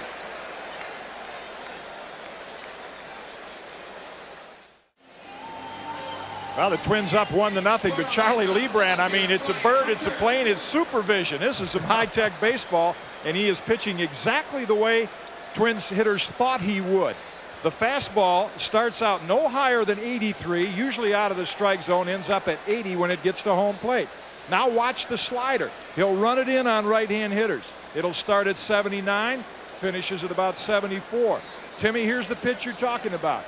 Seldom in the strike zone. The changeup comes out at 73 miles an hour, ends up at 68. It's the pitch Kirby Puckett's been chasing in the dirt. And a few other right-handers, too.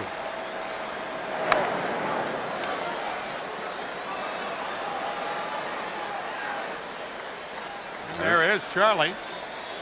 Done a fine job, but so far he's been bested by Jack Morris. And we're into the 5th inning. Another look at the Atlanta left-hander. Hunter leads it off here in the 5th. Count 1-1 to Bryan, who hit the ball back to Jack Morris. Hit it hard his first time up. Had a half-dozen hits against Pittsburgh. A dozen home runs during the year. And he hit that one for Gladden to handle. 1 out.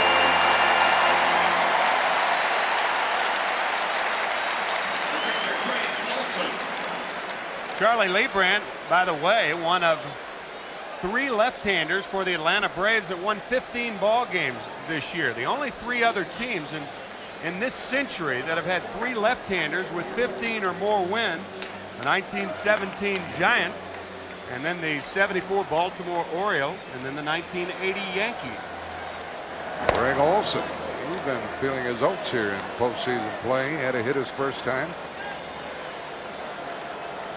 Actually, the California Angels also did it this year. So only 5 teams with 3 left-handers, 15 or more victories. This Atlanta pitching staff, as good as it is, might get some help from Pete Smith, the right-hander, next year. He's been hurt off and on the last couple of years. So they'll be heard from in the next few seasons. 3-0 as Morris falls behind. Here's that left-handed success that Atlanta enjoyed this year. Also California, the Giants in 17, 1974 Baltimore Orioles behind Grimsley, Cuellar, and McNally. The Yankees, Rudy May, Tommy John, and Ron Guidry. A walk to Olson, who reaches base for the second time, and that's the second walk by the Minnesota pitcher. The shortstop, Belly Iron. Atlanta's left 3. They have 1 on, 1 out.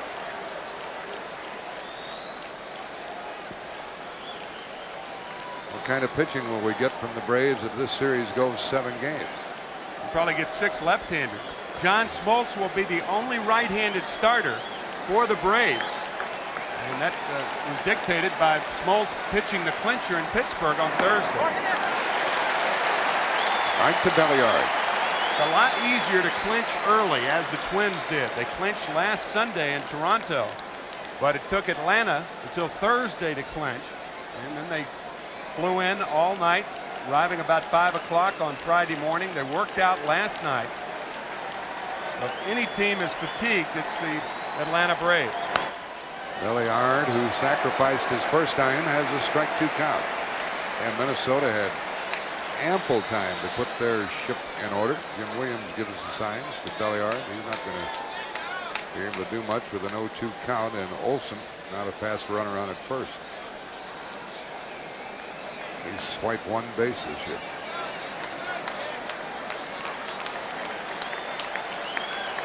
Belliard hitting 9th.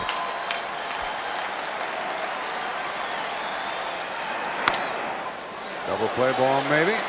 Gagne, 2.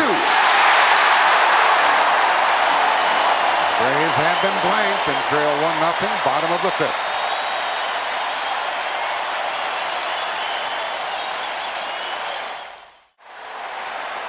One 0 Minnesota, bottom of the 5th. Jack Morris, a little different style than Charlie Leibrandt. Take a look at this fastball, 94 miles an hour from the time it leaves his hand till the time it reaches home plate. Then the forkball. First of all, Hrbek leading off here. He grounded to second his first time. We'll follow up with regard to the pitches of Jack Morris, as told us by Jim Cott. Bottom of the 5th, ball 2. What's interesting about that, Jack, is how Morris maintained the fastball speed through the hitting area, whereas Leibrandt lost speed through the hitting area. A hit for Hrbek. And it goes deep. He's going to get 2.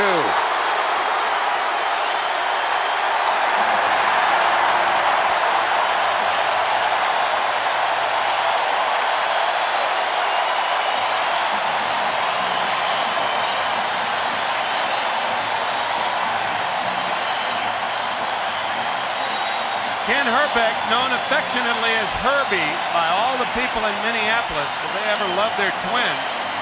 Hrbek signing a contract when his extension was up the last time. He took less money to stay here in Minnesota. From here, and he just doubles for his first hit of the series. It's a leadoff double here in the 5th inning. The batter, Scott Leyes. And a strike to him. He grounded to first his first time and has no hits in postseason. Lebrand has allowed 5 hits and a walk.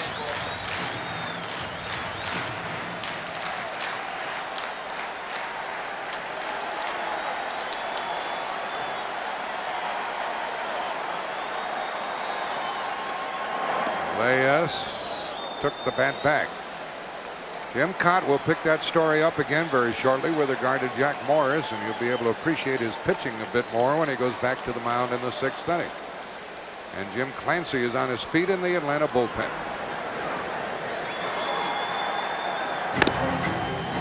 There's Jack Morris. He has shut out Atlanta on 2 hits, 2 walks in the first 5 innings.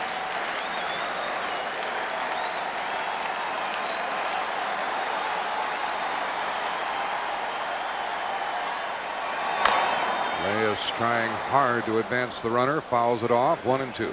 With nobody out, big league hitters are trained, especially if you're an 8-hole hitter. Leyes asking home plate umpire Don Dinkinger if that ball is a strike. So if hitters are trained to hit it the other way, if you're a right-hander and you're trying to push the ball the other way, how do pitchers combat that? They pitch you inside, and in effect you have to inside out a ball over there. That's why Leyes had such a tough time hitting that ball to the right side. And a base hit. The runner stops at third. First and third, nobody out.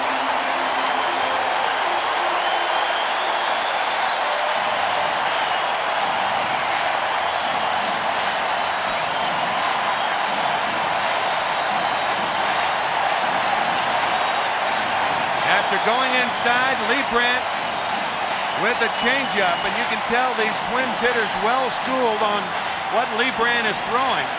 Leyes diving out and hitting the changeup to left field as Hrbek stops at third with 2 outs. I beg your pardon, with nobody out. I know what you were thinking, with 2 outs at a center. Exactly, exactly. Now the number 9 hitter, Gagne, fanned his first time. Lebrand persistent with an off-speed pitch. There goes the ball past the pitcher, but backed up by Treadway. Tim, this is where the DH comes into play, with a number 9 hitter up there rather than a National League pitcher. If you're playing National League rules, and these 2 teams will be doing that, no DH will be used when the 2 teams meet in Atlanta on Tuesday, Wednesday, and if necessary, Thursday.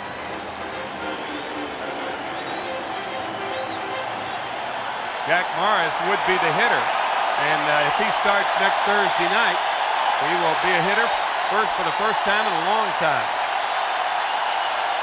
Twins leading 1-0, 5th inning, first and third, nobody out.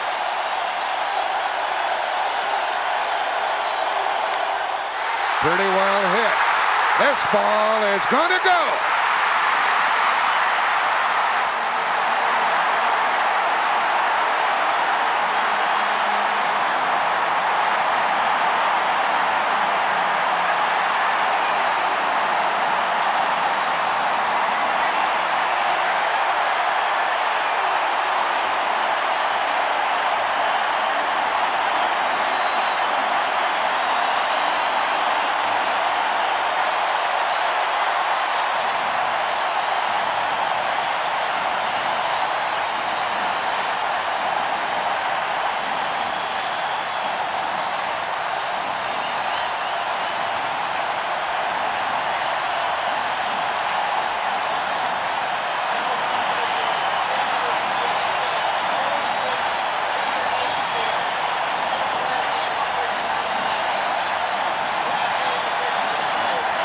We talked about Greg Gagne and his deceptive power.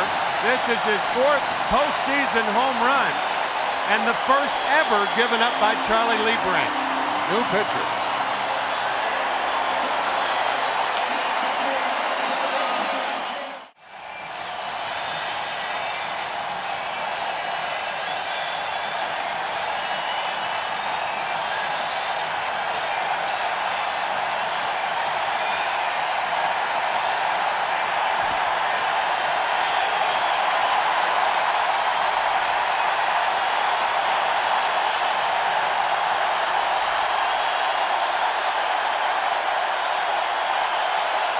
Charlie Lebrand, 4 innings, 4 runs, 7 hits.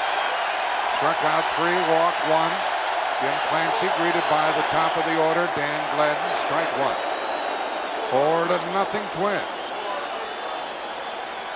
McCarver talked about it earlier that you pay all the attention to the other sluggers and you forget about Gagne. To the second baseman, Treadway. Bobbles it, grabs it, throws it, missed it.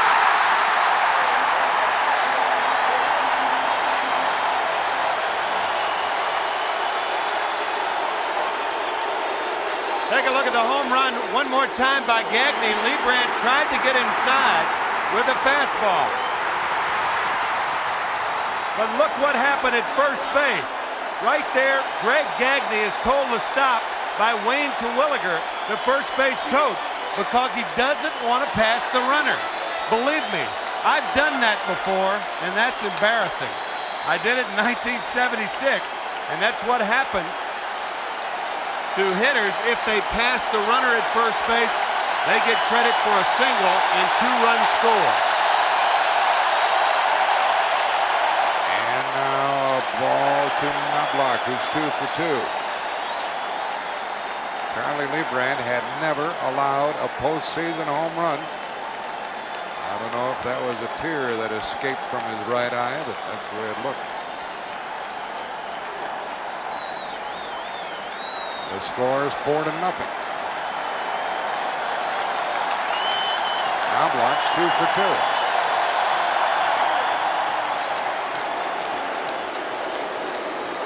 This crowd is like the Atlanta crowd. They never stop, particularly when their team is doing something.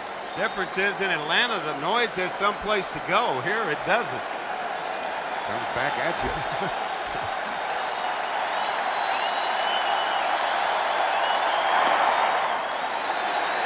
After the home run, an error by Treadway. Now 2-0 to Knobloch. Now the Twins are in a spot, Tim, to do whatever they wish in the way of running. Trying to blow the Braves out now. Gladden's already stolen 1 base. And I would imagine he'll be running again if the situation dictates. You can hit and run here, straight steal, a lot of things you can do, especially with a 4-run lead.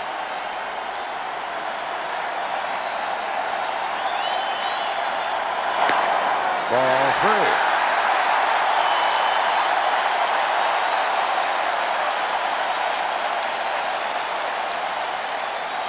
And Knobloch will take a pitch or 2.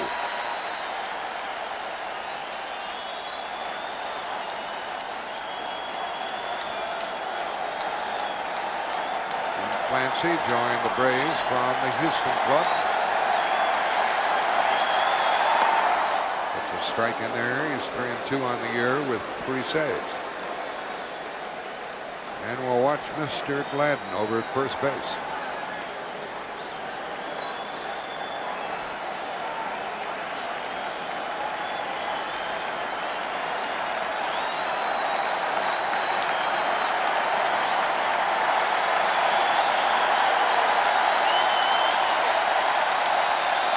Runner not going. Ball 4.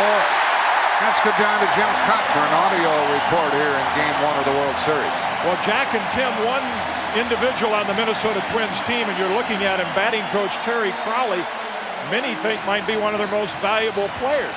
And tonight's game is an example of it. The Twins hitters have had an ability to adjust to the pitcher the second and third time through the batting order all season. Tonight's an example of it.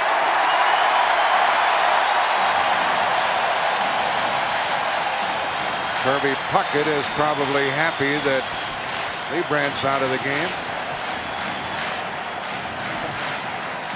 Message from the Twins fans. 2 on and nobody out. It's already 4-0. Twins have 2 walks, 7 hits.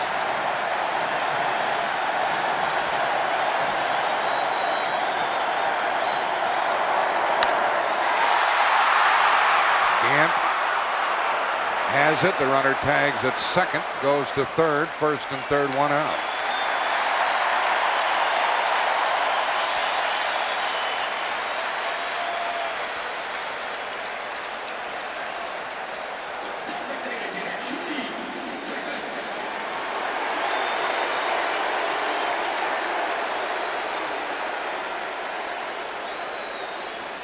Charlie Leibrandt has now started 7 games, and he has yet to win any of those 7. Remember, we talked earlier that he was 1-4. He won that game in relief in 1985 in the ALCS, so he ties Ed Figueroa, 7 starts and no wins. Pretty good ERA to end up with no wins. Yep. The batter is Chili Davis, switch hitter. On the corner. Matter of fact, in 5 of those 6 starts, Charlie Leibrandt had gone into the 7th inning 5 times. But not tonight.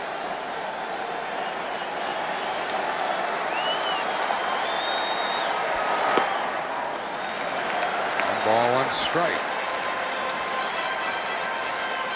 Tomorrow night we're back on the air at 8 o'clock Eastern time. Game 2 between the Braves and the Twins. Tommy Glavine against Kevin Tampany. So baseball tomorrow night.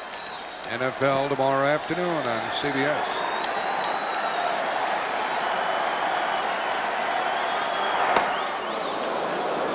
One and 2. This crowd here is something. They react on every pitch.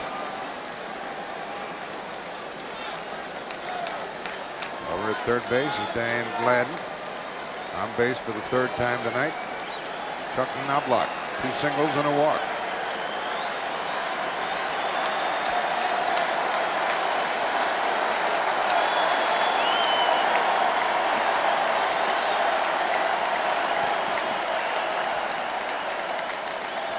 Jim Clancy in relief of Charlie Leibrandt.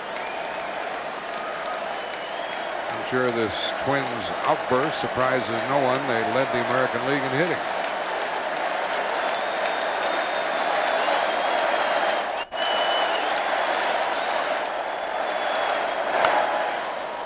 It stays 1 and 2.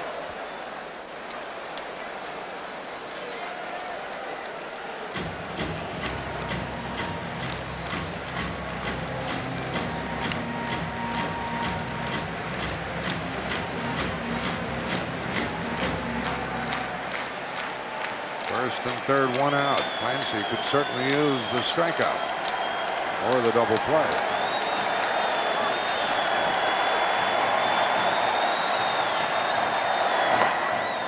Two and 2.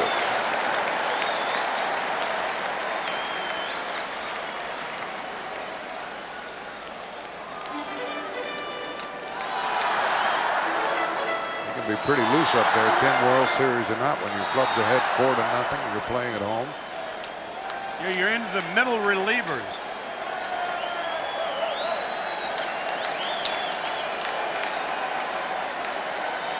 Runner goes from first.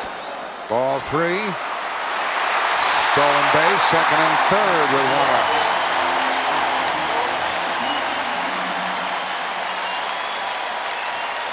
Greg Olson has 2 responsibilities. He must look at third first. A little play on numbers there, but watch him look at third. That gets Gladden back to third, but that little delay also allows Knobloch to steal 2nd base. So your responsibility as a catcher is different with runners at first and third. You look to third first to get him back and then throw through. Now they're going to walk Davis. And the bases are loaded with 1 out.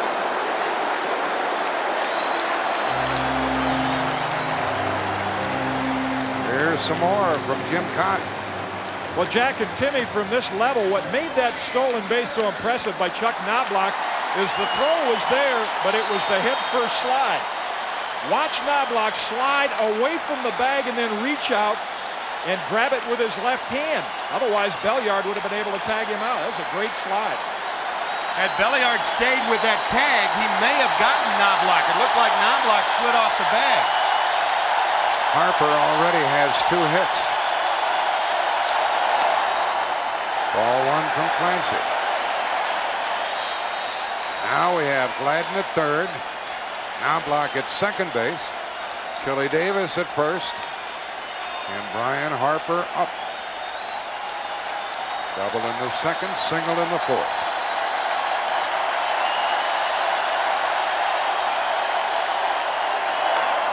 Ooh, what a good swing he had. 1-1.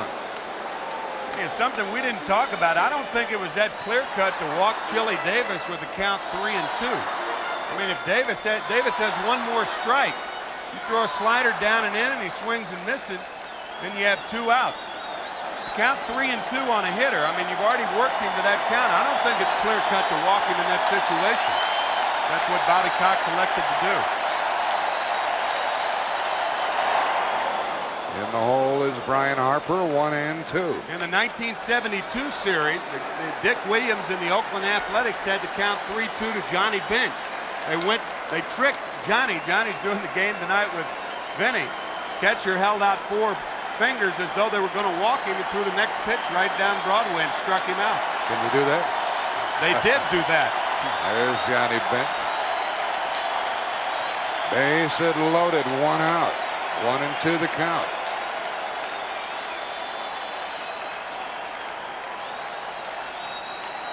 Twins already leading. Here we have John Rooney, Vince Scully, and Johnny Bench.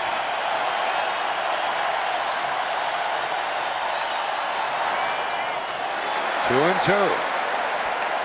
This has been a long 5th inning for Atlanta. Double by Hrbek, single by Leas, home run by Gagne. Long inning for Bobby Cox, then the error by Treadway. The walk to Knobloch. Puckett flied out, and they walked Davis.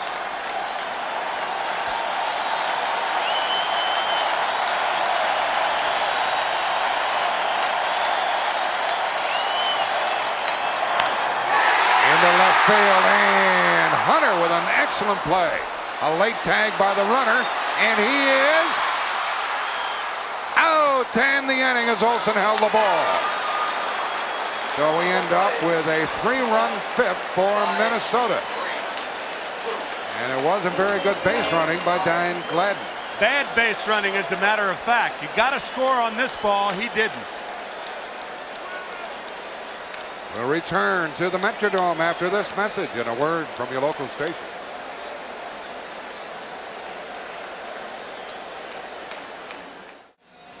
The Twins leading Atlanta 4-0. It should be 5-0 with the Twins still batting. Why, you may ask yourself, didn't Dan Gladden score on this ball? The relay from Hunter to Pendleton, and Gladden an easy out at home. This is why. Gladden at third base, watch, hesitation, break forward. There's only one place for him to go, and a ball hit to the outfield, and that's back to third base. He scores easily. Poor base running by Dan Gladden. Now the leadoff man is gone. The top of the order in the 6th. Lonnie Smith out 4-3. As you see, Dan Gladden coming in spikes high, flaming spikes into catcher Greg Olsen, and Olsen holds onto the ball. One thing you don't like as a catcher, you don't like runners jumping into you. If they keep their feet on the ground, you don't consider that dirty pool, but catchers don't like that. When runners jump into them, they don't like that at all. Be interesting to hear Greg Olsen after the game commenting on that type play. Treadway is up. He is fanned twice. And Jack Morris continues to roll along. Morris has blanked Atlanta on 2 hits, 2 walks, and he enjoys a 4-0 lead. And a hit for Treadway.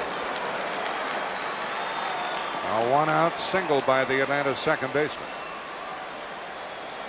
The third baseman, Terry Pendleton.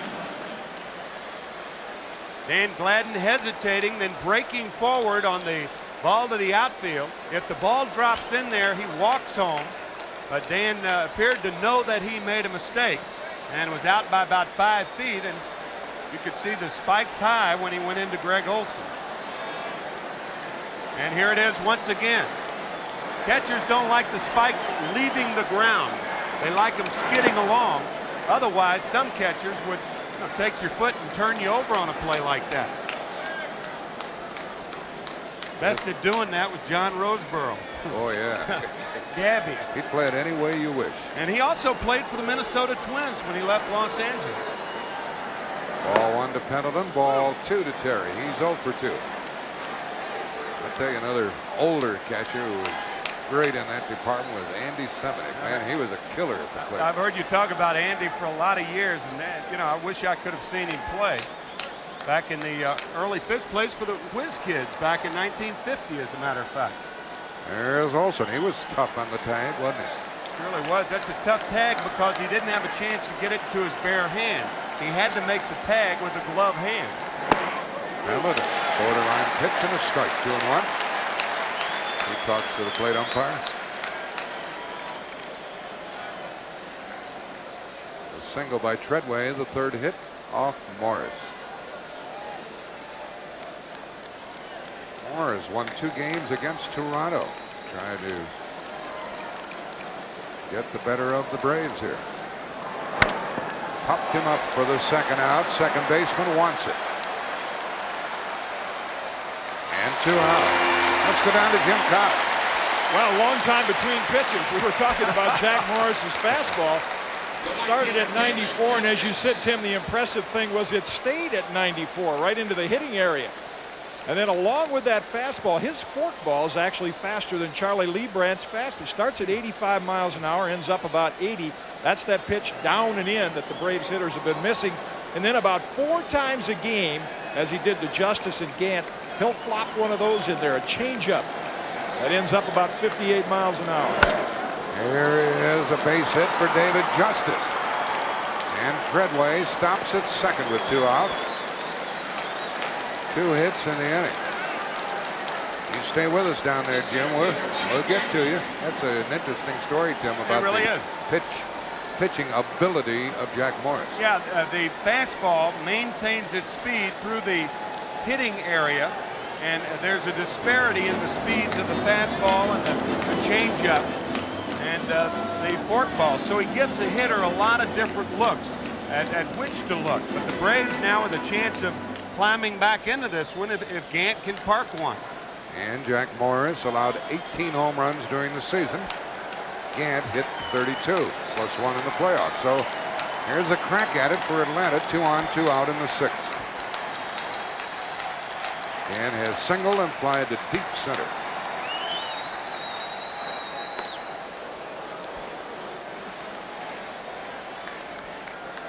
And you don't have to question what the Atlanta outfielders' intentions are up there. 2 on, 2 out. Key spot in this game.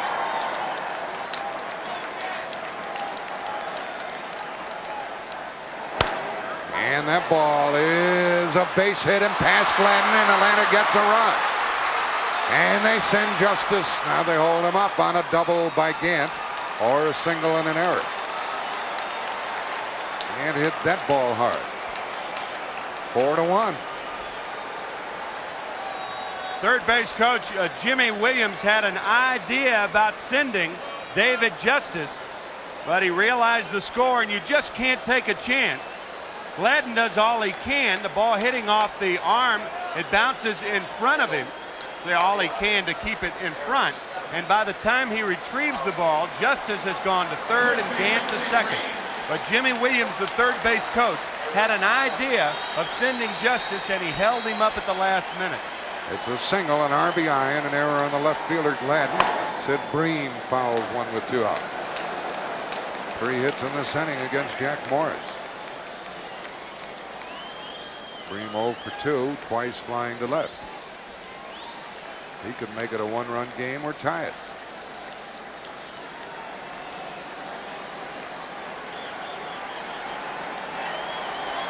Each team has made 1 error. 1-1 to Breen. One thing you have to keep in mind with Morris on the mound is the wild pitch. That forkball can slither away from his catcher. He has 15 wild pitches on the year. That's the most in the American League.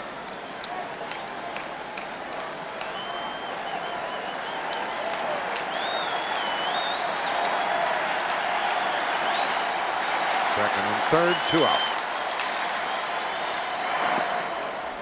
That's what you're talking about, Tim. 2-1. It puts a lot of pressure on the catcher. Their wild pitches are up since that pitch was introduced, because its best effect is seen when it's down, and there's the fork ball right there. You can see the finger split, and Harper on a nice play. This will give you a good idea right there. Nice play by Brian Harper.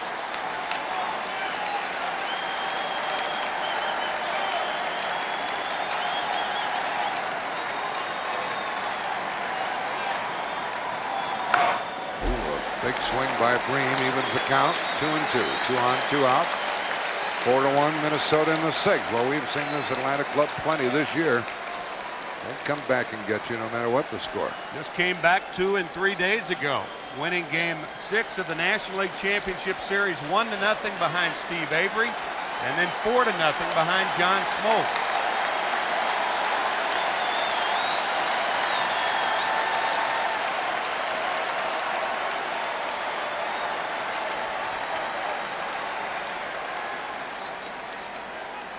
Brian Harper reminding everybody 2 out.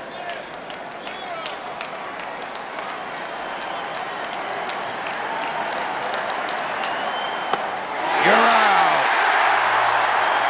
Pitch over the inside corner. Morris gets another strikeout, and it's 4-1 in the middle of the 6th.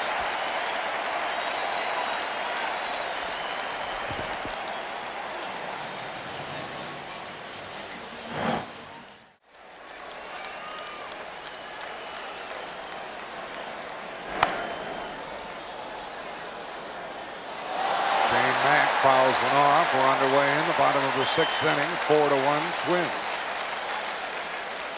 Mack 0 for 2.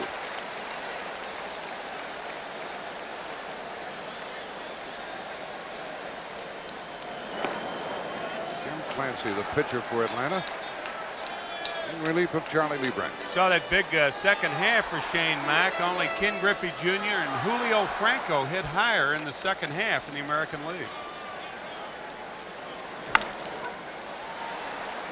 1 to Treadway, and 1 out.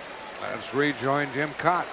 Well, Jack and Tim, you mentioned about Jack Morris's fastball, how the 94-mile-an-hour one held its speed. Now look at the pitch that struck out Sid Bream. It went from 95 out of his hand to 90 at the plate. Why? Because it was a 2-seam fastball that Morris tried to get some movement on, back across the corner. The 94-mile-an-hour is the riding fastball. He throws through the catcher. Pop foul by Hrbek, and Pendleton tracks it and missed it. Oh, did that hit somebody? It did. Yep, that ball apparently moved. Pendleton couldn't catch it, and not on the hit. Terry just missing it, and I believe it is the commissioner, Fay Vincent's daughter, Ann, who was hit, and we certainly hope she's all right. My goodness. Well, I'm glad she wasn't looking up. There is 1 out in the 6th. Hrbek's still at the plate. And the count 1-1. The box seats are extended in postseason play to accommodate the commissioner and others of stature. Ball 2 to Hrbek. Looks like she's all right. At least she is still in the seat there and not seeking any first aid.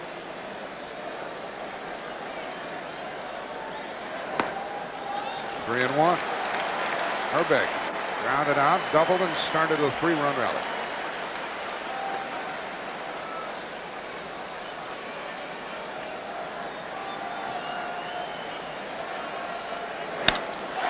Did he hit it good enough? He certainly did.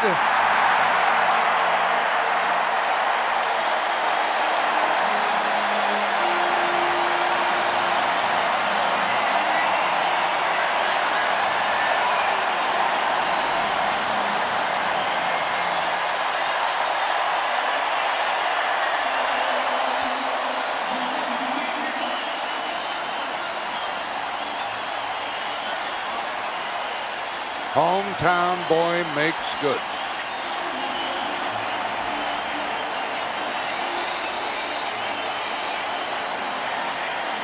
It has been the Herbie Derby here for a long time.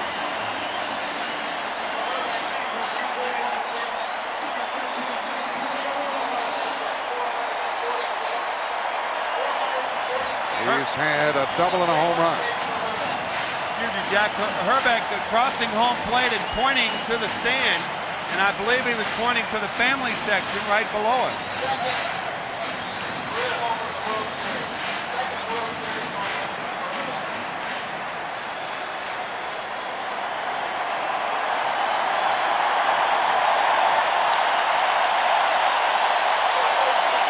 So the Twins get that run right back.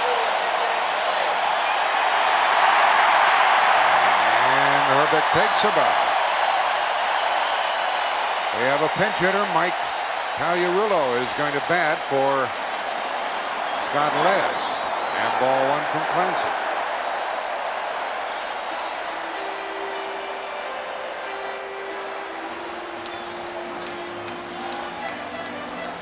Bobby Cox and his Braves are trailing 5-1, 6th inning. And Hrbek enjoys the moment. To the shortstop, Belliard. 2 out. Pagliarulo, the pinch hitter, a hero earlier in the playoff against Toronto, is out. And here is an earlier hero, Greg Gagne, coming up. With that home run he hit his last at bat, he now moves past some elite company. In postseason play, there have been 6 Twins to hit 3 or more home runs. Only Greg Gagne has more than 3. Try to give you the list after this pitch.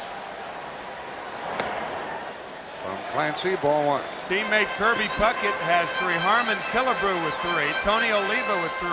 Gary Gaetti with 3. And Kent Hrbek now with 3, but Gagne with 4. First time up, he struck out. Then he hit a home run with 2 on, nobody out. For the time being, breaking open this ball game as Charlie Leibrandt, the starter, tried to come inside with 2 on, and here's what Gagne did.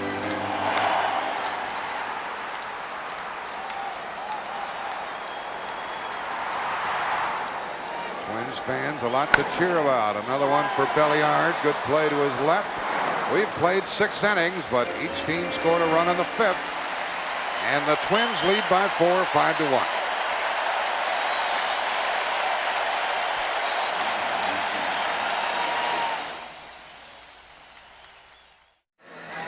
We've played 6, and the Twins lead it 5-1.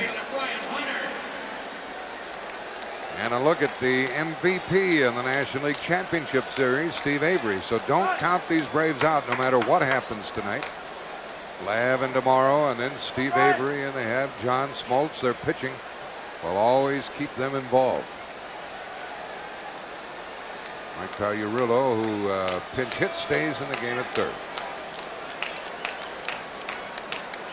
First up is Brian Hunter. We're underway in the 7th. Jack Morris on the hill.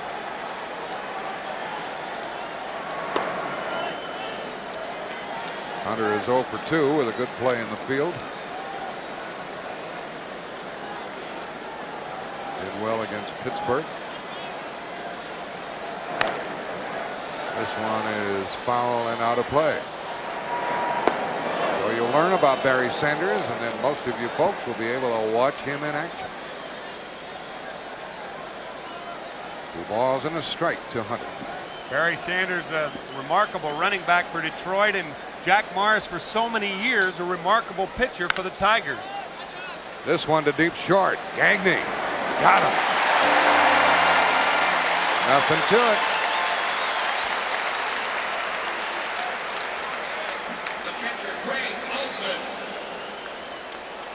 You know, what's impressive about this, watch Mike Pagliarulo. This is communicating with your infielders. Right there, Gagne says, I've got it. So Pagliarulo holds up and lets him field the play. A lot of times third baseman tempted to stick their glove out and deflect that ball. You're right, Jim. We saw him pull the glove back. 1 out, the batter, Greg Olson. Foul ball, strike 1. As a matter of fact, in that zany inning, the inning in which David Justice missed third base in Game 5 of the NLCS, that inning started off by Gary Reedus hitting a ball in the hole or having a ball hit to him by Justice, and Reedus cut in front of the second baseman, fielded the ball, threw it back to Zane Smith, and that opened that inning up. Had there been better communication to the right side of the Pirate infield, that wouldn't have happened, and that's what Kitty was talking about then. Now the count has gone to 2-1 to Olson, and Mark Wohlers warms up in the bullpen.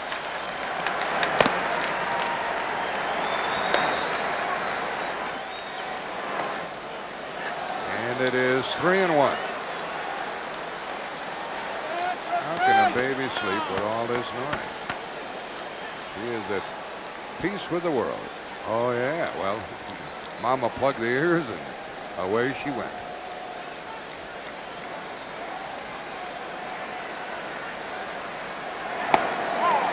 Three and 2. Jeff Blauser will come up there next. And he will bat for Belliard. Popped up, and there is a play for the third baseman, Pagliarulo. Fair ball, 2 out.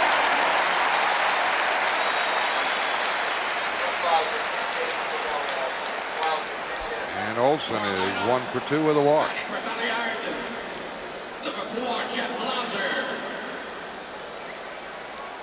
Blauser here in the 7th for Belliard.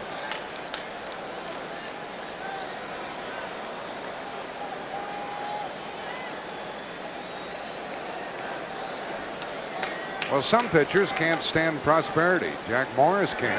He's leading 5-1 here in the 7th and breezing.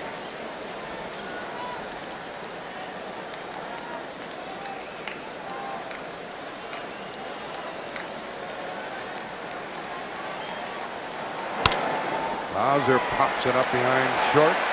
Gladden wants it. Down in order in the 7th. Go the Braves, and they trail by 4.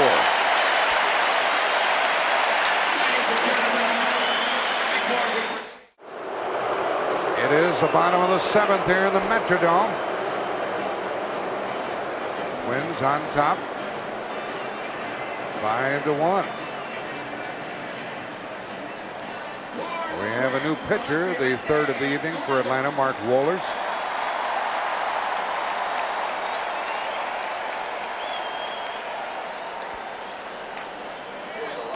And the top of the order is up, Dan Gladden. He's 0 for 2 with a walk. And ball 1, and the new shortstop, Jeff Blauser, who pinch hit unsuccessfully. He has a tender elbow. Was struck by fungo bat. Do you think the batter and the catcher are talking about something here, Tim? Remember, Gladden went hard into Olson. Looked like Gladden had something to say. Maybe Olson did also. Ball 2. Possibly. I don't know. I mean, it seemed like Gladden was talking to Dinkinger. But you remember that Gladden came in hard to Greg Olson the last time up when he was at third base with 1 out and the bases loaded. Jim Clancy, the pitcher, Brian Harper, the hitter, with the bases loaded and 1 out. Brian Hunter, a fine play, but you could see the delay by Gladden, a bad base running mistake. And then coming into Olson, he held the spike high. Watch where the spike is, and he slams in not only to his glove hand, but to his left knee. And by Olson giving like that, I think he prevented an injury. That last look we had at it showed dramatically how he went into his knee. Yep. Now Gladden draws a leadoff walk in the 7th, the 4th walk given to the Twins tonight. And Knobloch tries to keep a perfect evening going. He has 2 singles, an RBI, a walk, and a stolen base.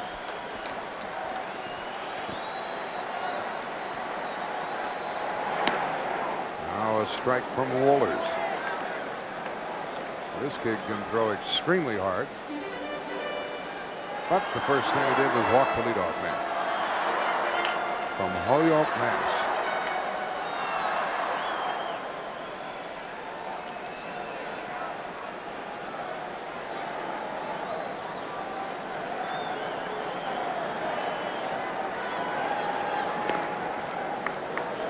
Think about how young this Atlanta pitching staff is.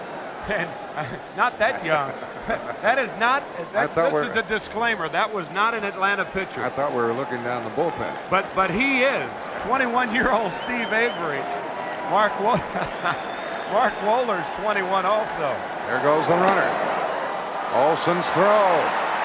Got him. And a fine tag by Blauser at short. Boy, that was a terrific tag by Jeff Blauser. The throw into the dirt.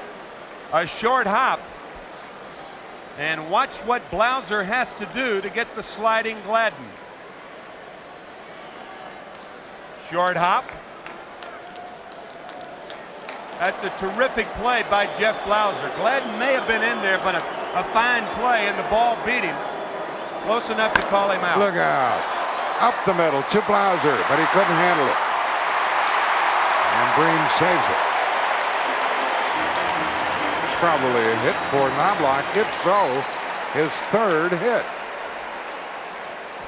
Well, it was a hit in more ways than one. It hit Mark Wohlers, and I think the glaring thing on this play is the continued inability to throw by Jeff Blauser. He had one opportunity for an assist in the NLCS. Now he makes the play. He bobbles the ball after it hits off the leg of Wohlers, but look where the throw is. That's the second errant throw by Jeff Blauser, and that was a tough play. I'm not saying anything other than his elbow may be hurting him. A hit is ruled for Knobloch. He's 3 for 3 plus a walk, and Puckett takes the strike. Kirby's 0 for 3.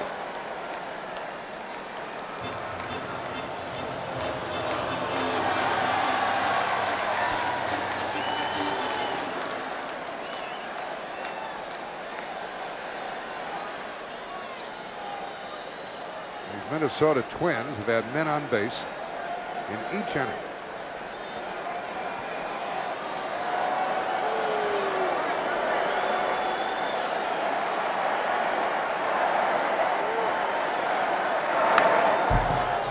Oh, what a quick bat he has. He gets it started in a hurry.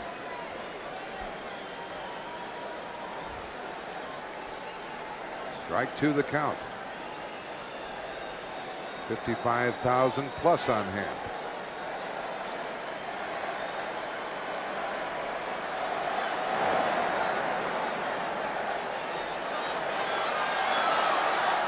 Knobloch stole a base earlier. He's the leading base stealer on the Twins this year.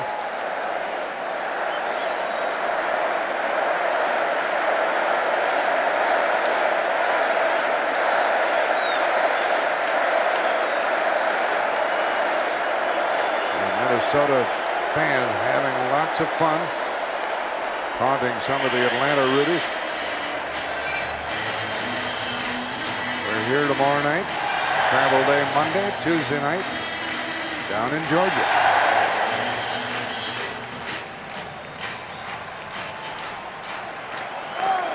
President of the National League, Bill White, on hand. Out of play by Puckett, still 0-2.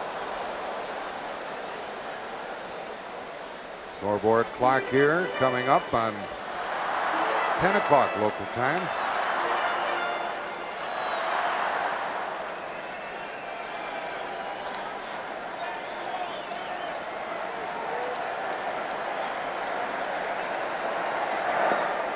Puckett waved at it and held up, and it's 1-2.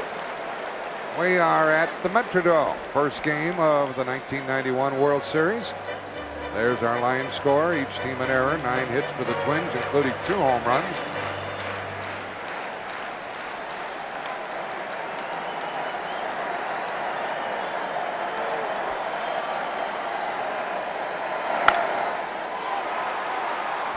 One out and no other play as Knobloch went in hard at Blauser. Some double play combinations would have pulled off two there, Tim, I think. Well, we talked about it early. Their motto, work hard and play hard.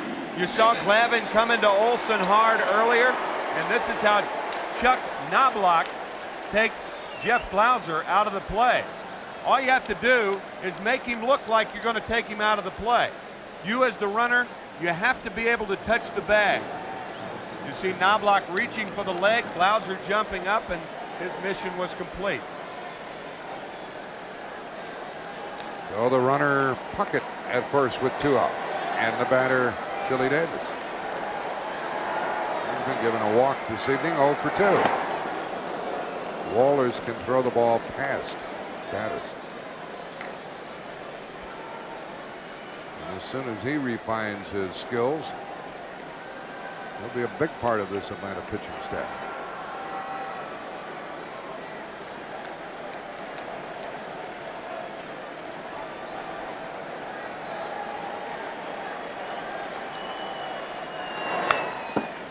That's strike two.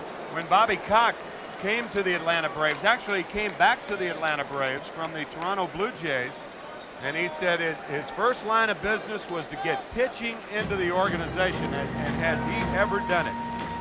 He was the general manager from '86 until the middle of last year when he took over as the field manager, replacing Russ Nixon.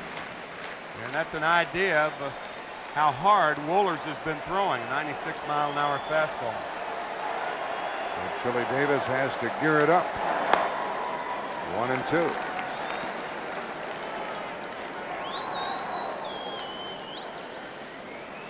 Three-run homer by Gagne. Solo home run by Hrbek. And the other RBI by Knobloch.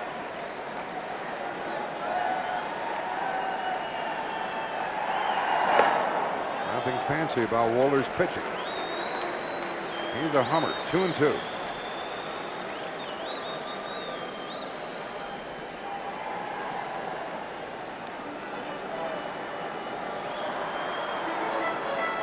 Puckett on at first, 2 out. And the on-deck hitter, Brian Harper.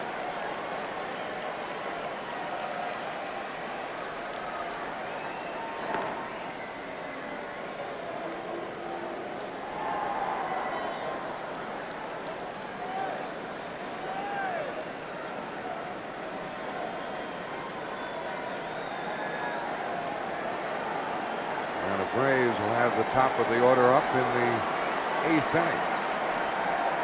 Puckett not going, and ball 3.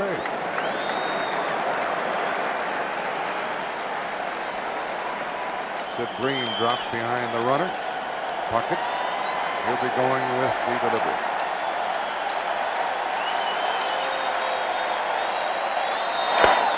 And a strikeout for Wohlers, his first. 1 left for the Braves, their 5th.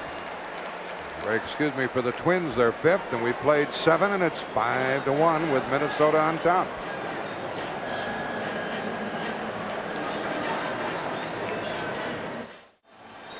Jack Morris, a strong performer. He's only thrown 86 pitches. Looks like he's primed for another complete game, Tim. He had 10 during the season with a couple of strikeouts, 11 complete games last year. There are more complete games in the American League by starting pitchers than there are in the National League. That's because of the use of the pinch hitter, but in the American League, you have many, many more complete games than over in the senior circuit. Well, Lonnie Smith has not been on base tonight.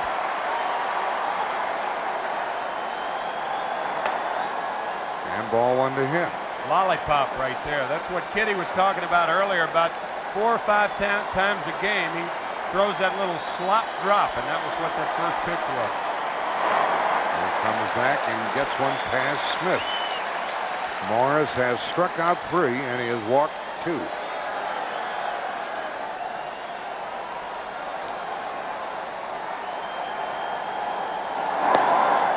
Ball 2.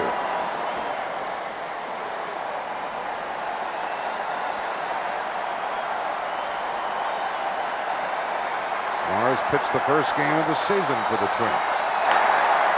Then he earned his way to the starting spot in the All-Star game.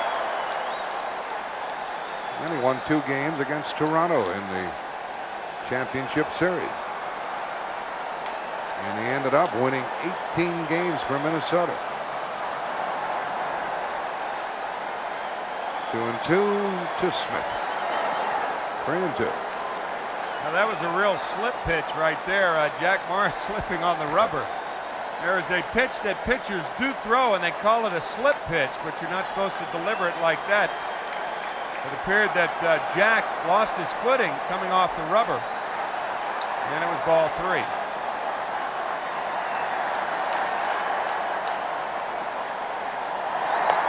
Well, the Braves get their leadoff man on. Third walk for Morris. We have seen the Greg Gagne home run, and after doubling his second time up and scoring a run in front of the Gagne blast, here's what Hrbek did.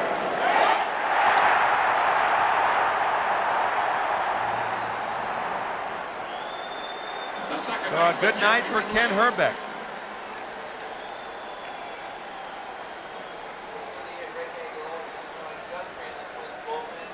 In the bullpen, it is Mark Guthrie, the left-hander. And he is being joined down there by a right-handed pitcher. And now ball 1 to Jeff Treadway. Even before Morris went out to start this 8th inning, Twins had their bullpen heating up. A walk and now a ball 2 count on Treadway, and Morris might be inviting the Braves back into the game.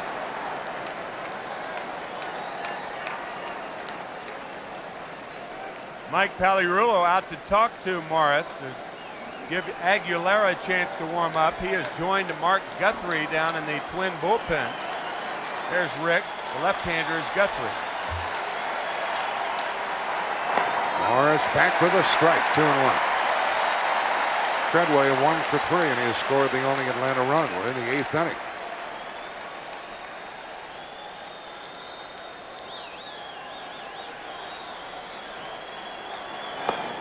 Outside and 3-1. Look for Treadway to take again on this 3-1 count with the Braves trailing by 4 runs.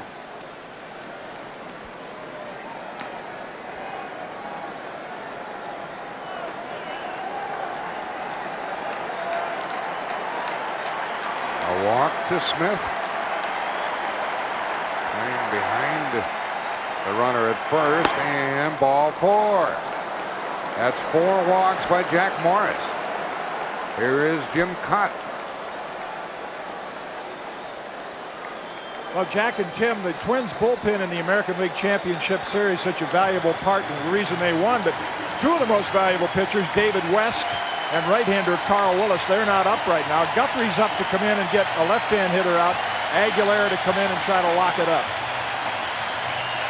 And they are going to lift Jack Morris and bring in the left-hander to pitch to Pendleton.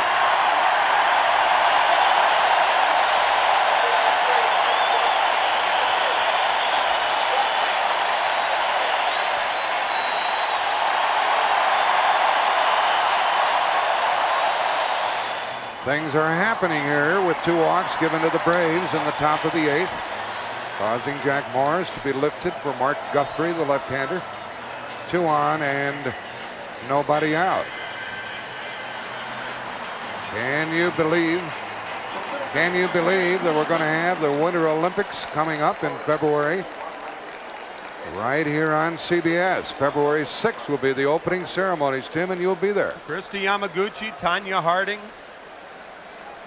Opening ceremonies on February 6th. 121 hours of programming over a 15-day period from the 8th through the 23rd. And then the competition commencing on February 8th. Guthrie to Pendleton. He took a strike. And the Minnesota fans saluted Jack Morris when he left after pitching 7 innings and a tip of the cap. He's from Highland Park, nearby to downtown Minneapolis. Actually from St. Paul and Highland Park. 2 on and nobody out. Braves trailing 5-1 and a hard hit ball to Knobloch. They get 1, 2.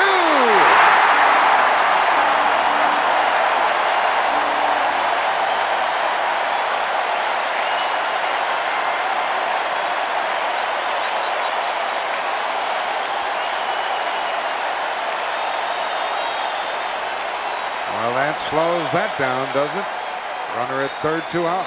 Pendleton hits a rocket to the right of Chuck Knobloch. Knobloch going down with the ball, making sure of 1. That's the key. And then the strong return throw of Gagne gets Pendleton. Terry knew he had been ahead.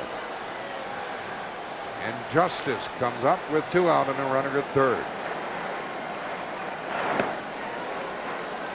He's flied to deep left, walked, and singled. Terry Pendleton, by the way, nursing that sore arch on his left foot, is not at full speed.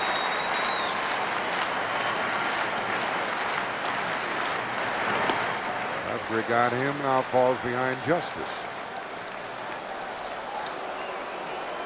The lone runner now is Lonnie Smith, third base, 2 out.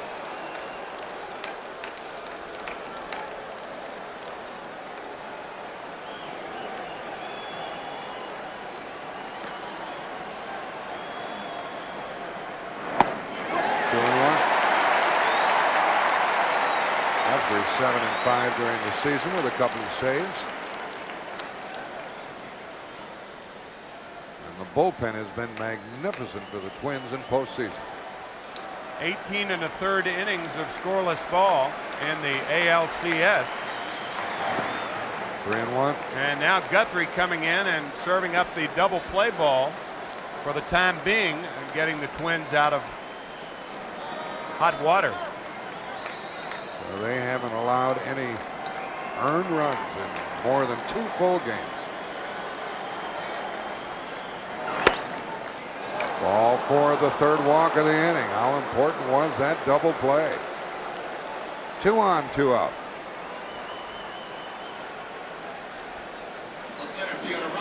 And the Braves have a man who could cash in on this situation, but Tom Kelly comes out. And he'll probably go to Aguilera. Yep, that's the call. Well, Guthrie did a good job on Pendleton, but then he lost Justice, and the Braves are still in business.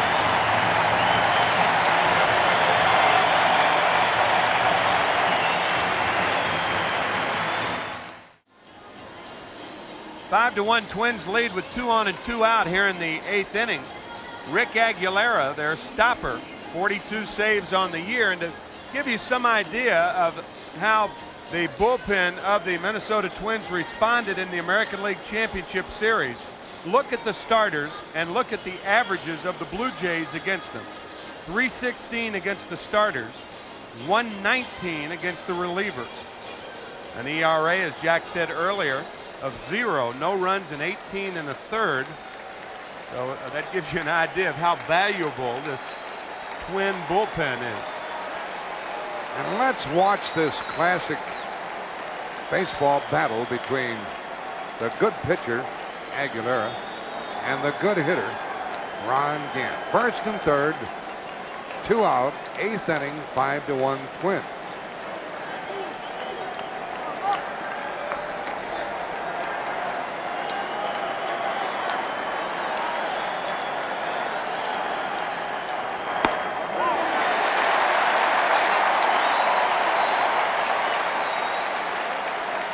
Aguilera, realizing the Gant power, throws a splitter on the first pitch.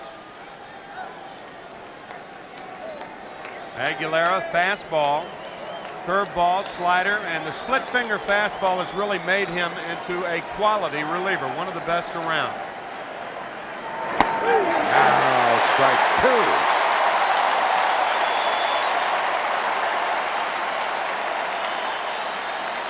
So a splitter to the fastball. And he has Gant backed up.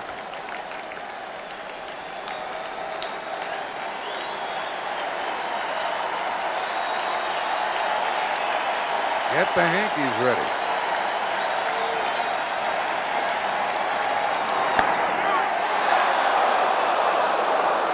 Almost.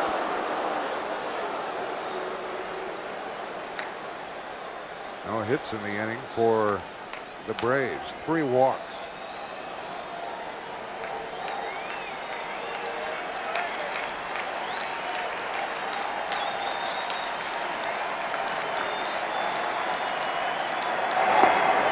Two and two.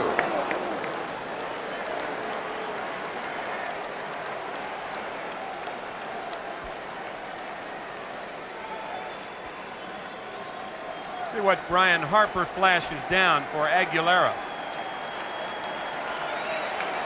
Fastball away. And into left field, and that's a hit and another run for Atlanta.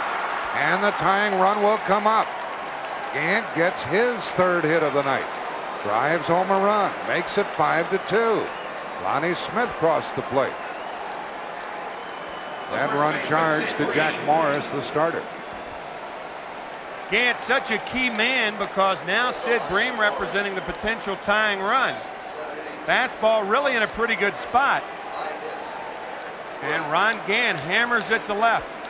2nd RBI for Ron Gant. The only time they got him out was on a fly ball to deep center. Now it's Bream 0 for 3. Tying run at the dish. And he popped it up into center for Puckett. That takes care of the Braves in the 8th inning. The Twins' lead has been cut to 5-2.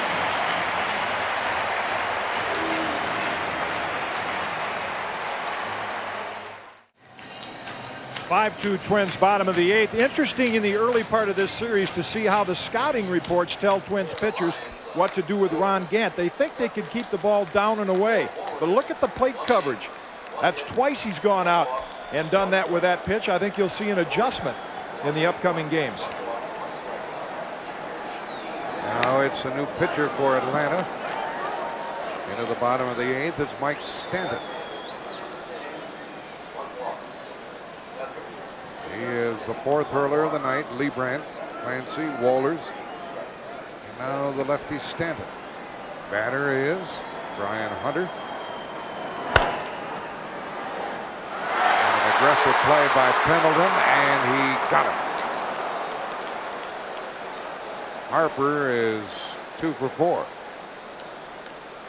Pendleton knew who was running. You don't often have this many chances if you play the left side of the infield because you do have the longer throw. Pendleton blocked it and then picked it up and double clutched and still got Harper. Shane Mack is the batter. Stanton blitzed it past him. Mack is 0 for 3. Former San Diego player. Lives in Las Vegas, where he played with the San Diego AAA club. Yeah, Shane's dad, as a matter of fact, an employee at the Los Angeles International Airport. And I talked to him about 2 months ago about Shane and about his how proud he is of his sons, one of whom is a great high school football player, and another who is a minor league prospect with the Montreal Expos. He would have, his dad, that is, would have preferred Shane go to college and play football. That was his first love. His father's, not Shane's.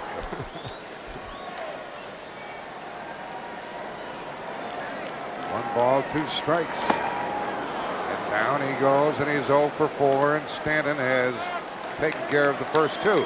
This copyrighted telecast is presented by authority of Major League Baseball. It may not be reproduced or retransmitted in any form without the express written consent of Major League Baseball.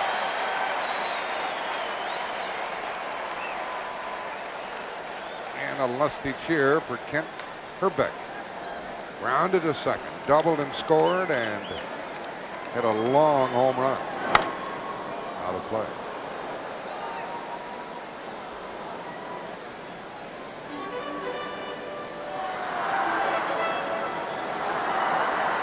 5-2 Twins. 1 in the third, 3 in the fifth, 1 in the sixth.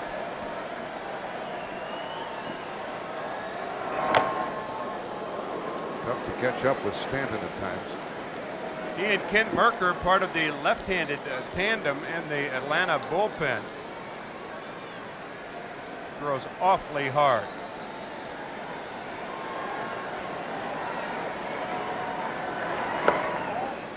One and two.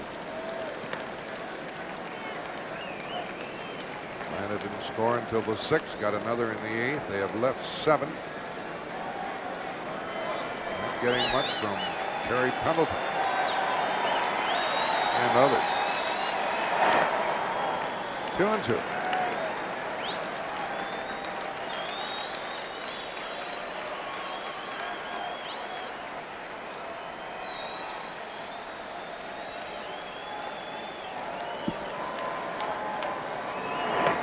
Strike 3 call, and Stanton has a 1-2-3 inning with a couple of strikeouts. The Braves have a good hitter to lead it off. That's going to be Brian Hunter. They'll go into the 9th, trailing by 3.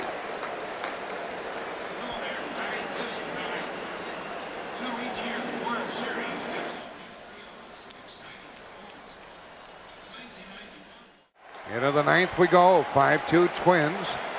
They've on-hit the Braves 9-6. And due up for Atlanta is, first of all, Brian Hunter. And Hunter is 0 for 3. Rick Aguilera on the mound, misses ball 1. Hunter to be followed by Olson and Blauser. And if anybody gets on, Lonnie Smith. 1 ball, 1 strike. This kid doesn't wait around, does he? No. 12 home runs during the regular season and only 272 at bats. Talk to the coaches of the Atlanta Braves. They talk about his instincts being terrific on the bases. He's a strong young man. Appears to have a bright future with the Braves or another club. Aguilera gets ahead on the count. Aguilera gave up a base hit in the 8th, but got the final out with 2 Braves on base. American League umpire Rich Garcia up here in the booth with us in case anything untoward goes on down in the field.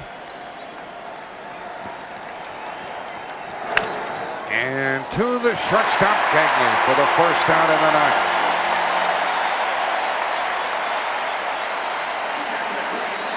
For Bobby Cox, his team carrying 10 pitchers. Minnesota, primarily because of Aguilera, carries only 9.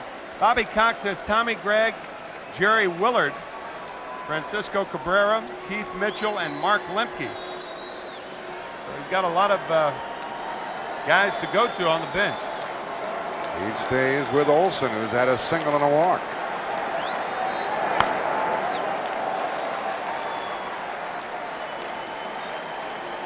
Two Twins in the 9th.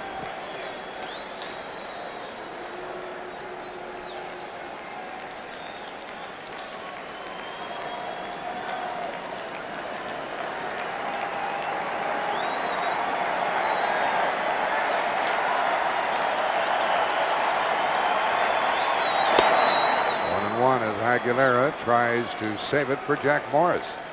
Tonight's telecast was produced by Rick LaCivita, directed by Joe Assetti. The pregame show produced by Mike Arnold, directed by Bob Matina. The senior producer of CBS Sports is Ed Gorin. The executive producer of CBS Sports, Ted Shaker. And 1 ball, 2 strikes to the Atlanta catcher.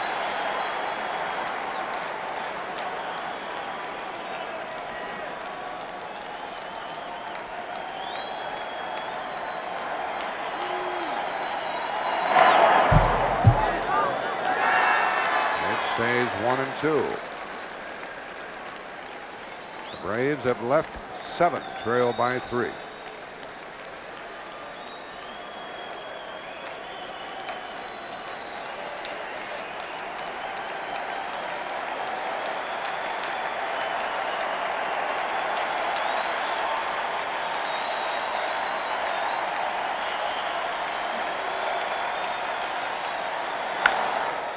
Gagne scoops. 2 out. Let's go down to Jim Cott to talk about Gagne. Well, probably the key pitch out of a couple of hundred thrown tonight was the pitch that Charlie Leibrandt threw. Let's look at it on our inside pitch.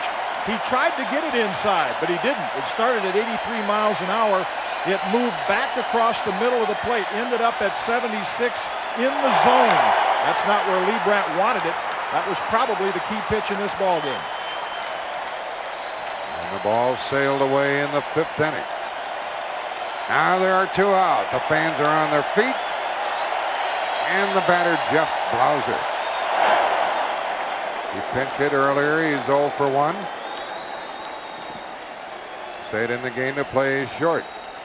After this game, if it stays as is, we're going to try to talk with Greg Gagne and Kent Hrbek. Pat O'Brien coming up along with Tommy Lasorda. 1 ball, 1 strike. Twins hit 2 tonight.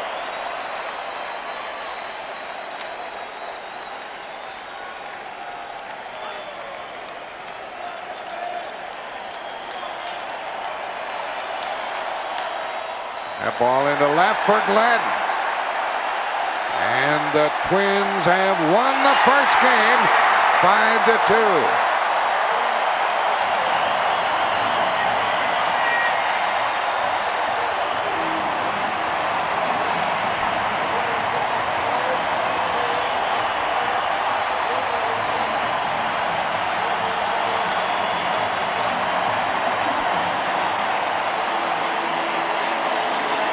Braves will try to come back tomorrow night. This is the 5th straight Minnesota Twin win here in the Metrodome. They beat the Cardinals 4 in the Dome in 1987, and the first one here tonight, and tomorrow night it will be Atlanta versus the Twins for Game 2. And we'll be on the air at 8 o'clock with Pat O'Brien and Tom Lasorda. Those 2 are coming up. The final score here, 5-2. Jack Morris, the winner.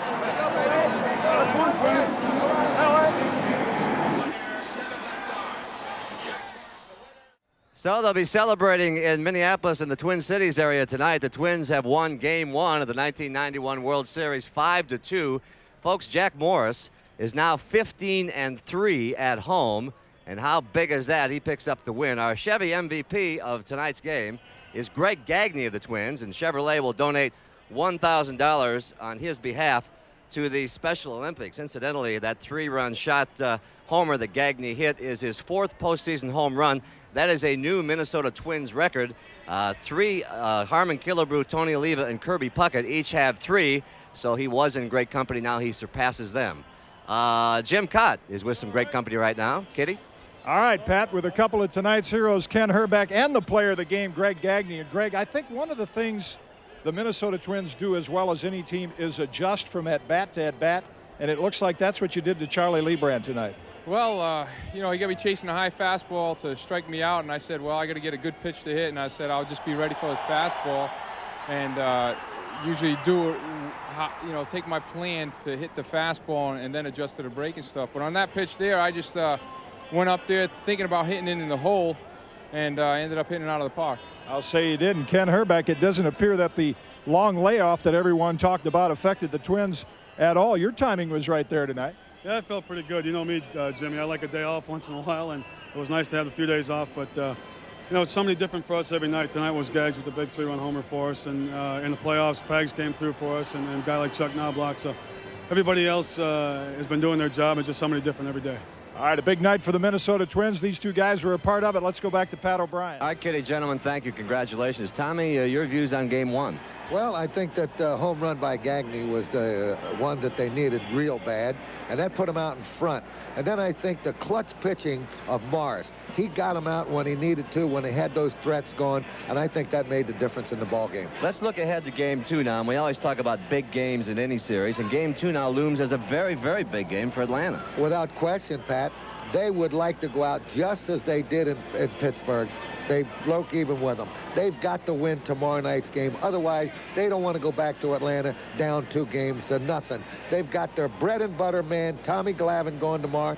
This is the guy they want to depend upon. He's the Cy Young Award candidate for sure, and believe me, he's going to have to give them a good performance. From the Twin Cities. Well, once again, our final score, the Minnesota Twins 5, the Atlanta Braves 2. Join us again tomorrow night at 8 o'clock Eastern Time for Game 2. It'll be Tom Glavine for the Braves and Kevin Tapani for the Twins. And a reminder to start your viewing day at 12:30 Eastern Time with the NFL Today. Terry Bradshaw and John Madden will give out their midterm grades. Stay tuned for that one. Then stay tuned for doubleheader action starting with Tampa Bay against undefeated New Orleans or the Minnesota Vikings at New England. In the second games, most of you will see the surprising Lions visit the 49ers up at the Stick. CBS Sports coverage of Game 1 of the 1991 World Series is brought to you by Chevrolet, the heartbeat of America, the cars more people depend on. McDonald's, getting more for your money. That's McDonald's today. And by Polaroid. Nothing works like Polaroid instant photography.